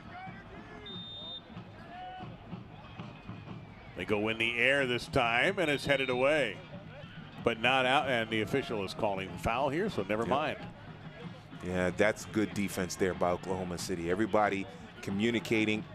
If they had to switch off of a man who ran into another person, they were able to do so, and that's well defended, and they got a foul to go their way on a set piece. That is the best type of defense. So we're waiting for the substitution to be executed. I've not seen Jackson come on yet or anyone come off. It would be Jimmy Nielsen's first substitution of the match. I can't imagine. The only player I could think of would be Vujicic, because Jackson can provide a little bit of pace, or more pace than Vujicic. Who has played very well, though, in that middle. Also, you have to think about who played a lot on Wednesday. This could be a fatigue issue. Absolutely. Or, so there you had Dixon, who had a couple of goals and played a lot. And we'll find out who that's going to be. Don't forget, these teams played Wednesday. And that was an important night for Andy Craven. Yeah. Who played 90 minutes. He's able to play in the U.S. Open Cup. He is still serving a suspension from an incident when he was playing it for Cincinnati. And he has 2 games to go. Well, this game and 1 more game. So now a game and a third to go. And he will be eligible to play when the team goes to Colorado next month. And it'll be interesting to see how in league matches that Jimmy Nielsen will use Craven. Will he come off the bench? Will he start? And if he starts, who sits? So those are interesting decisions for Jimmy Nielsen to have to make over the next couple of weeks. But again, the U.S. Open Cup, Craven played the full 90, and it was important, I think, for him and for the team. As you see, Orange County trying to counter, and they're going to get a call in their favor. Yep. Surrounded by 4 players, and he still managed to get the call in his favor, that's for sure. And when Andy Craven is playing well, he has the potential to spark this Oklahoma City lineup even more. So we'll see what happens with Andy Craven, but it's a very curious move. They gave up Danny Koenig to get him, so we'll see. But yeah, it seems like every time a team is involved in some kind of foul, he likes to sit down a little bit too. Yeah. He'll take residence on the turf just for a little while. He might go down easier than the Oklahoma City players would like or would expect. Going to rip for the goal here, way too high by Jerry Van Avike. From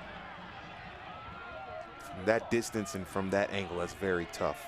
Usually want it either on the right or left side so you can bend it, but when you're straight away like that, it's tough. The Energy FC Gold Card is a benefit for season seat members, earning them discounts at several metro area locations like Whole Foods, Carl's Blacks, Anthem Brewing, and Buffalo Wild Wings on Northwest Expressway. To learn more, visit energyfc.com/gold. Oh, look out there going into, fortunately, those are not hard boards.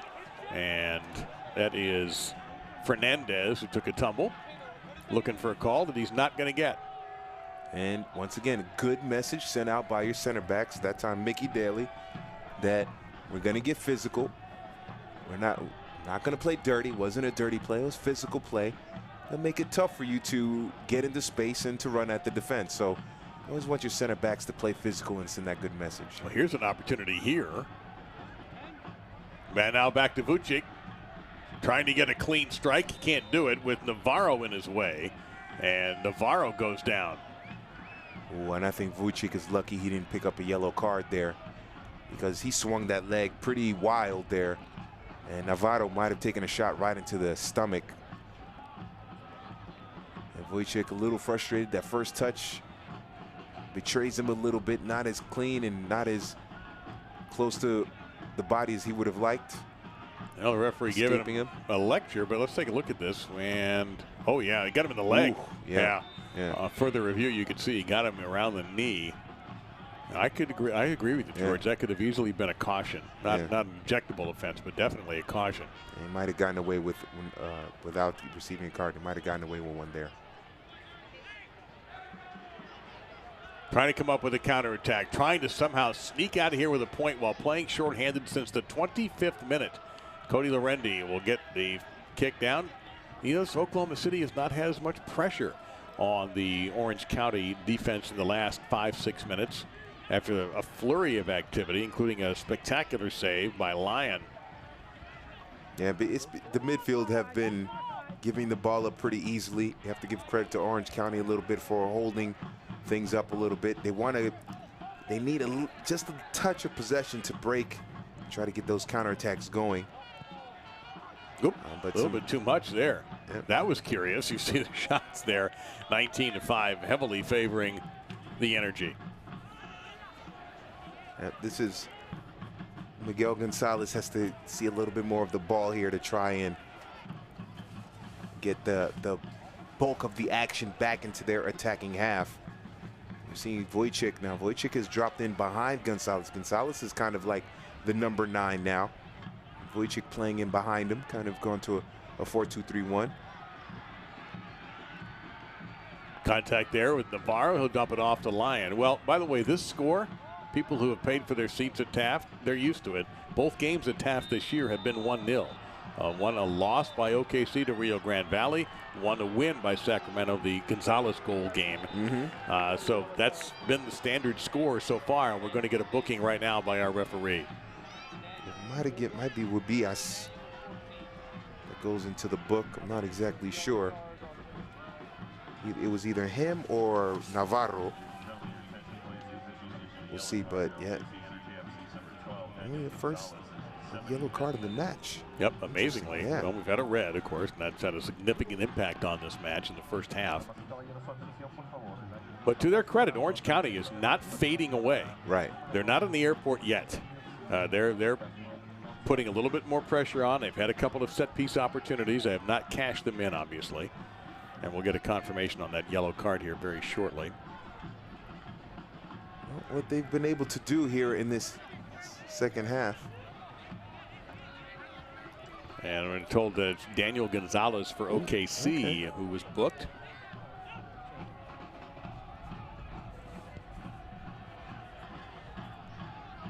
And still awaiting the appearance of Jackson into the match. We were told several minutes ago that he was going to come in, but he has not yet. So Jimmy Nielsen has made a decision, but not yet. So in Spanish, there'll be a tarjeta amarilla. Tarjeta amarilla. Amarilla. It's close. Yeah. Tarjeta amarilla. Amarilla. Tarjeta amarilla. Now I'm going to be saying it in my head. Sorry about that. No. I feel like Beavis and Butthead back. Amarilla, amarilla. You can always go back to the Caddyshack line if you want to clear your mind. Yeah. That's an offside. Yep. Flag went up that time.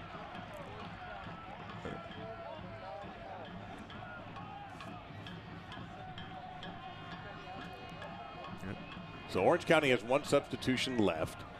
All 3 still for OKC. Jimmy Nielsen has ridden this group to this 1-0 advantage. 76th minute here. We haven't seen Dixon probably 1 or 2 touches in this last 5-10 minutes, and that's certainly. Look out here! Ooh. Lorendi had to step up very quickly, just laid off a little too casually. Yeah. And of course, Lorendi was in a position where he couldn't grab the ball either. And he had to rush up and punt it out of there, and he was able to do it.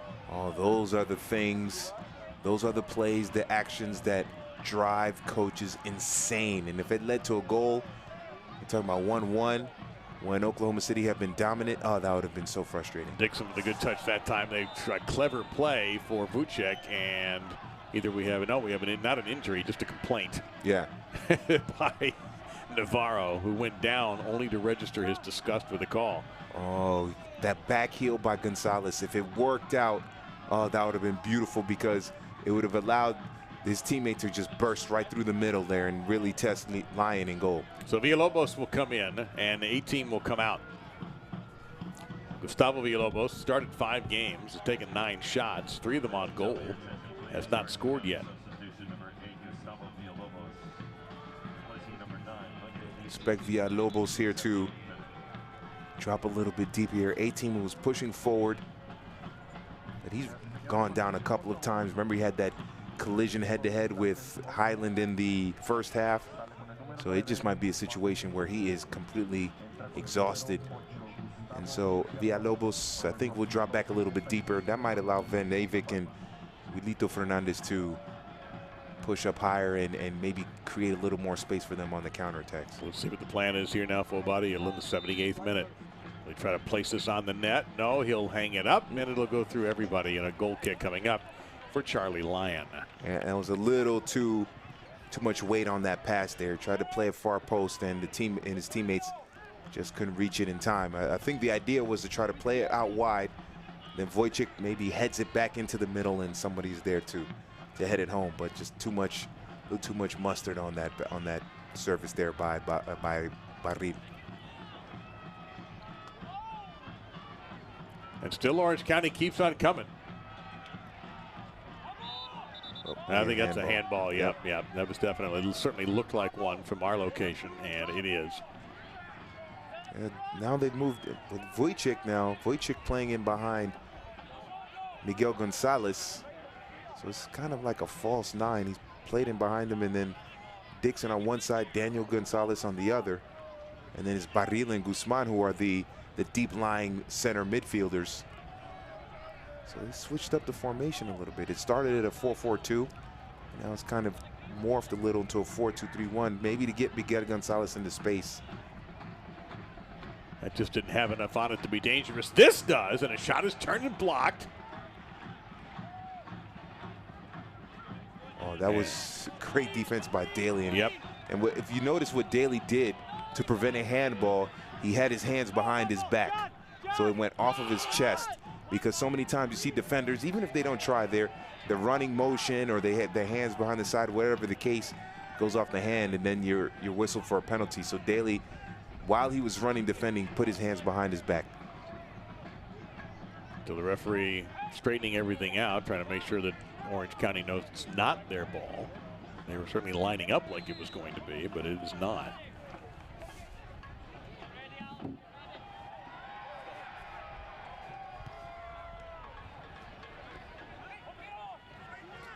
But I must say, I'm surprised at how Orange County has dictated some of this pace in the last few minutes. Yeah. I don't know whether they're playing with just that extra bit of desperation, realizing if they don't, they're not going to get out of here with a point, which has to be their goal right now. Well, Oklahoma City, they know that they have a man advantage, and they've had so many chances going forward. They've had so much more possession that I think they've gotten a little bit too, not complacent, but the opposite of that. They got too much into a rush, and they haven't calmed down a little bit and just played the possession game, knock the ball around, move forward, play the ball into space. And they get so hectic in trying to attack and get that second goal that they lose the possession, and that's allowed Orange County to kind of creep back into this game in terms of the possession and maybe holding on to some shots. Vujicic had a good pass from Highland, but just couldn't do anything with it, couldn't turn in time, almost fouled from behind of the tackle. And it will be Orange County keeping possession and trying one more time to find that minor miracle, down a man, to get an equalizer. And also what we've seen to Oklahoma City, not putting as much pressure on the pressing as well. Now here's Dixon. Shot! Oh, that was wicked. That, don't forget, he's taken 2 shots to the far post. That time he corks one that began to curve toward the near post. This is a great ball there by Dixon. And I thought it would be a corner kick because it looked like Lyon got a touch on it. But I think the referee's going to say it's a goal kick. Off the post instead of off of Lyon's hand. That was my first thought, too, to be honest. But Dixon changed it up a little bit. Instead of going low and kind of squiggly, he just blasted it. And that's the shot of someone who is supremely confident right now. And you can't blame him. He has a goal. He scored 2 goals this season. He's got a goal in the U.S. Open Cup match as well. So he is feeling very confident. And he knows that against this Orange County defense, especially a team that is down a man, that he can get his shot off. And you want somebody to finish. And we've been talking about it. Someone who can finish. And Alex Dixon is showing that he can finish. So he's playing with supreme confidence. That will be obviously an offside. 83rd minute, OKC. In command statistically and in the number that matters most. If they can hang on, it'll be their first win since April 11th in USL play. More than a month. And that was home against Sacramento. Haven't played that many matches this year, this team. Yeah. But that's going to end soon because they're going right back at it from Taft on Wednesday versus Portland. And if you ask Jimmy Nielsen, he'd want to play at least 1 game a week because you have the rhythm. Oh, great pace there by Dixon. Yep. But you have the rhythm, and then you can institute rotations. You can play a little bit more with which lineup is better. So Jimmy Nielsen would love to see the team play at least once a week. When you get 2 games, 3 games over a 2 or 3 week period, or a 2 week period, I should say, you have to play 1 every 4 or 5 days. That gets rough, but once a week is good. This cross, and it's going to be swept away by Wallace. And Lorendi applauding that effort. However, it's going to be an opportunity here for Orange County SC on a corner kick. Lorendi directing traffic. This might be their correction. That's going to be a throw-in. This works as if it's a set piece, obviously floated in there. So, and I think those set pieces, those opportunities like that, those might be the best chances for Orange County to get into this game. That or a PK. Yeah, if they can get a takedown in the box. And, of course, if you're OKC, you have to defend, but not super aggressively. Those dead ball up situations, penalty kick, set piece, throw-ins, those might be the best chances for Orange County to come back. The official says play on, and Lorendi very smartly. The flag did not come up, and Lorendi was very quick to recognize that he had to get that ball before Fernandez. Can't wait for the linesman to pull up the flag, because the flag stays down and you're in trouble. So Lorendi pouncing off of his line. That's what good goalkeepers do. They read the play and they make the penalty box theirs. They command the penalty box and jump out quickly enough to prevent any goal-scoring opportunities. It's interesting. We were told to expect Jackson in the game about 10 minutes ago, and he is not there. He's standing right there, waiting for his opportunity to be waved in, for whom we're not 100% sure yet. Might be Vucic, or might be Dixon. So still no subs for OKC Energy. Yeah, I'm surprised that with 5 minutes left in the game, 1 goal lead. Oh, that's a great ball there. To Dixon, but he's double teamed. And they're smart. They know that Dixon has been the most dangerous attacking player, that no one on the team can defend him one-on-one. So they said, all right, let's put 2 bodies over there real quickly. And Jackson will come in, and he's coming in for Dixon. So Alex Dixon, who has scored the only goal of the match, will come out, and Jackson will come in. Kind of like for like there down that right side. Daniel Jackson, fresh legs, some pace as well. We've seen that pace can certainly disrupt this Orange County defense. And they just need 1 more goal, really 1 more goal for OKC to kill this game off and secure the 3 points. But is there that sudden strike for Orange County? That's what you fear right now if you're Jimmy Nielsen. In the Energy, meantime, OKC on the counterattack. Ball forgotten there by Guzman and taken away. Oh, that's unfortunate, because there was plenty of space there to create an opportunity for Oklahoma City. Wallace will keep it in play. One more time, Wallace, this time a little further down the pitch. I want to remind you that on the other side of the break, the post-match report brought to you by UCO's Downtown MBA.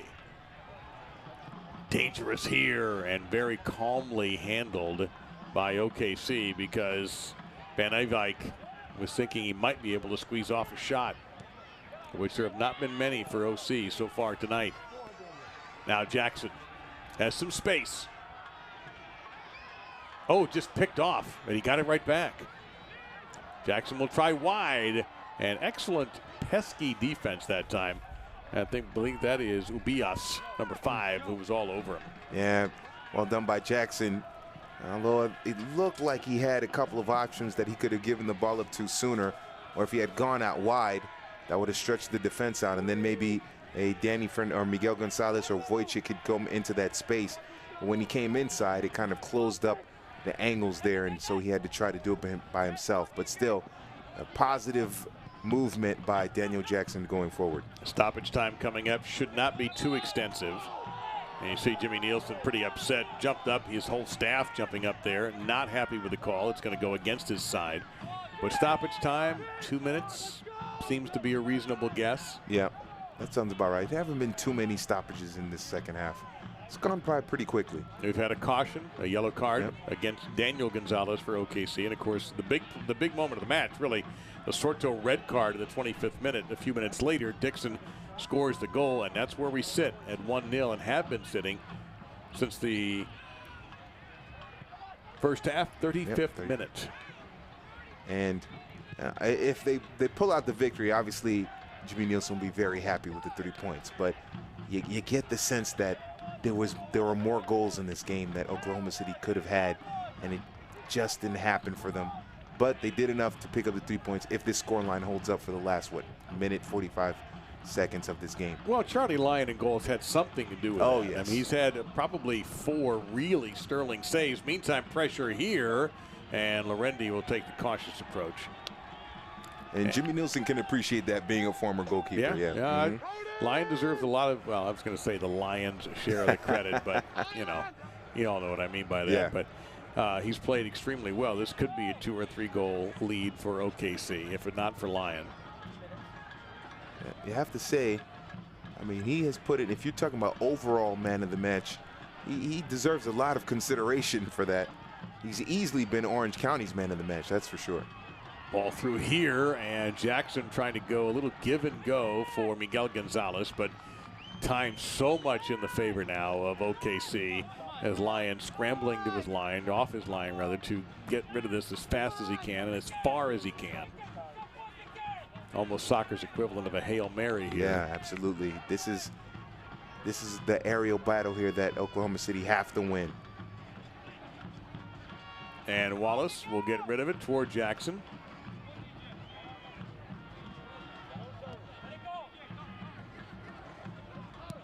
We'll get that stoppage time update here very, very shortly. Chance here. And I'm a little surprised that Fernandez just didn't try to volley that and test Lorendi. Yeah, I think he was expecting one of his teammates to make the run down that right middle channel into the penalty area, so that's why he decided to play that ball. The problem is his teammate didn't make the run, or the teammate was coming from too far back. I believe it was Villalobos, came from too far back and couldn't connect with the pass. There's your 2 minutes of stoppage time, which has already begun. Oklahoma City, they just have to keep the ball in their attacking half here, and they'll pick up the victory. You see Vucic using the body that time to try to keep the opponent away, but it actually ends up going toward the OKC net. Not anymore. It's out of bounds off of Orange County. This is a hard-fought victory for Oklahoma City. You have to give Orange County credit. Down a man, they gave up the goal to Dixon, but Lyon making some huge saves, and then for a good spell in this second half, they were able to keep the ball in their attacking half, almost even out the possession for about 5 or 10 minutes. But in the end, it looks like Oklahoma City is going to get a big 3 points here. Just a little over a minute, if the official is true to his word, on 2 minutes. And we're going to have a foul against Oklahoma City. And very quickly, perhaps the last chance for Orange County. It'll be Lyon, who will just crank it as far as he can go. And they're going to need a couple of headers here. If this doesn't work out, it will be the second loss for Orange County on the year. Smart play back to Lorendi. He's got pressure. He handles it well. It'll be the Energy's second win of the season.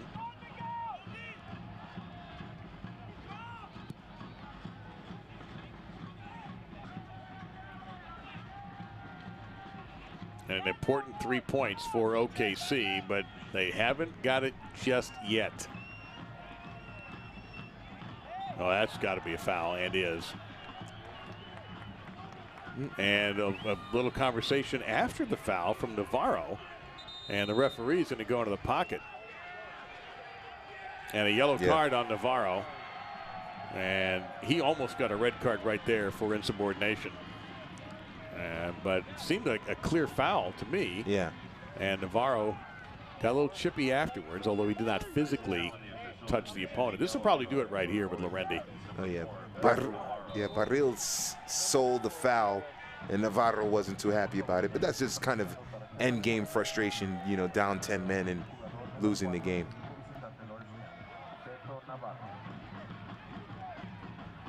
Yeah, you can see at this point they're not too interested in getting the second goal. They just want to. Oh, goodness, that's a clear handball. And that'll do it. Yep.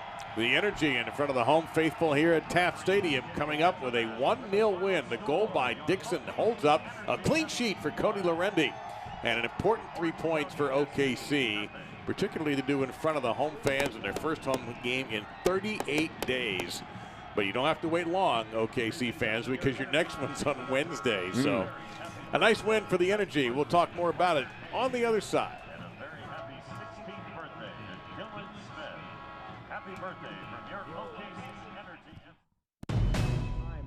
Harris unveils the flip throw again and fires into the box. Ball comes down, setting up a bicycle kick, and it's in! Unbelievable from OKC Energy!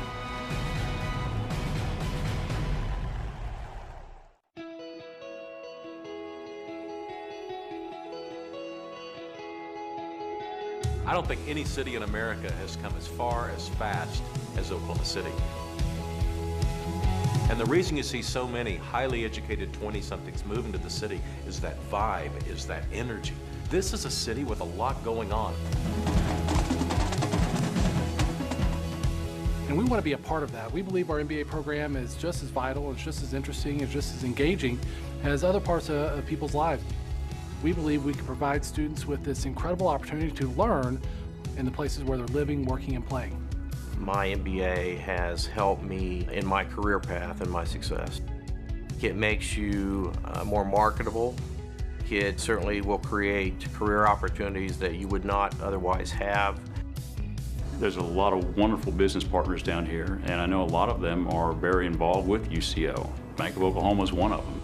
It's a great opportunity to engage the business leaders down here. I'm working with one of the business professors. There is that exchange of ideas, that interaction. I do my research and I bring back information, so I'm just not only gaining from him, but he's gaining from me as well. Having an MBA school in downtown Oklahoma City is going to be something that the business community is going to embrace. They realize they've got to keep their workforce educated, and to have an MBA program downtown only makes that easier and easier.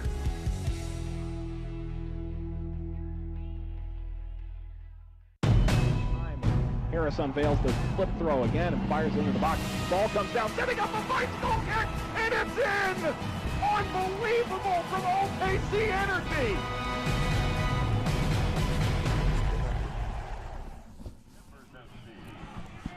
For the Greens, a happy evening. For their fans, a happy evening at Taft. A 1-0 victory over Orange County SC, providing energy with 3 points that they really, really needed. They had a heartbreaker last week in Phoenix when they thought they had at least 1 point. They got nothing out of it, but George, this time they got 3. Yeah, they were able to pick up the 3 points, and this was the turning point in the match when Oscar Sorto brought down Miguel Gonzalez after a clever breakaway and counterattacking opportunity for Oklahoma City, and it led to a red card and a spot shot.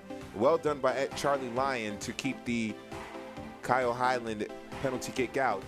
But at that point, you know that Oklahoma City, they were just going to dominate this match. And then the Alex Dixon goal was very smooth. The first touch to control it, the second touch to open up that back post, and the great finish there by Alex Dixon. Surprising that was the only goal. When you consider all the chances OKC had, they came out in the second half in particular and had great opportunities. Here's one right there. I mean, my goodness, Daniel Gonzalez will hardly ever get a better one that he doesn't score on.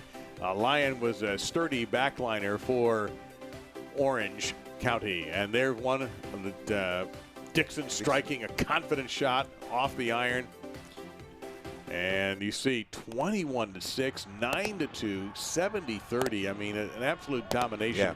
A lot in part, of course, having the man advantage. Oh, absolutely. And you have to like OKC, their aggressiveness going forward. Unfortunately, it didn't lead to a second goal, but they still won the match, and they still were able to take advantage of the red card by dominating statistically. So that's the next level for Oklahoma City Energy Football Club. They did well to pick up the 3 points with the man advantage. So a nice victory for Oklahoma City. Oh, nice fireworks display there. Oh, yeah, that was all part of, listen, this was the 4th match of the night. The turf held up pretty well. You have to give them credit. And congratulations to Oklahoma City. Yeah. If they could carry that momentum over against Portland, then you're looking at a situation where they are going to be very dangerous in the attack, or in the Western Conference playoffs. Remember, it's a new team. Jimmy Nielsen turning over half the roster from last year. So if they're able to just continue to push forward, we spoke to Jimmy Nielsen midweek in the conference call, and he said it's just a matter of time, and that's what they have to do.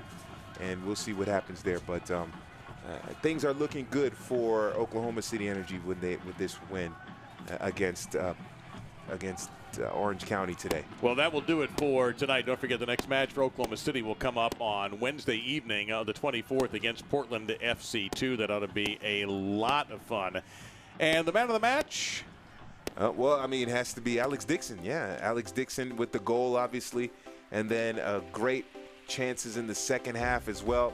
He has been the best attacking player and the best finisher for Oklahoma City this season.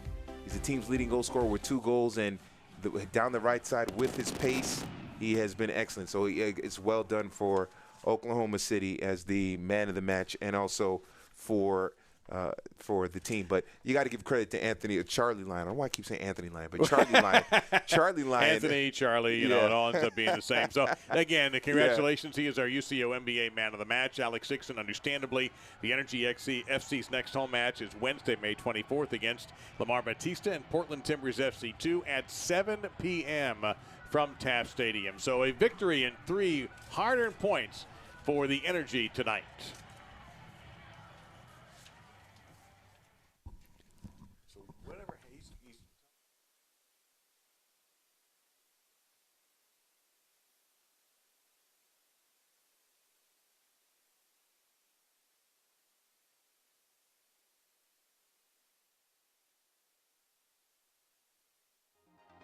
This copyrighted telecast of the United Soccer League may not be retransmitted, rebroadcast, or reproduced without the express written consent from the United Soccer League.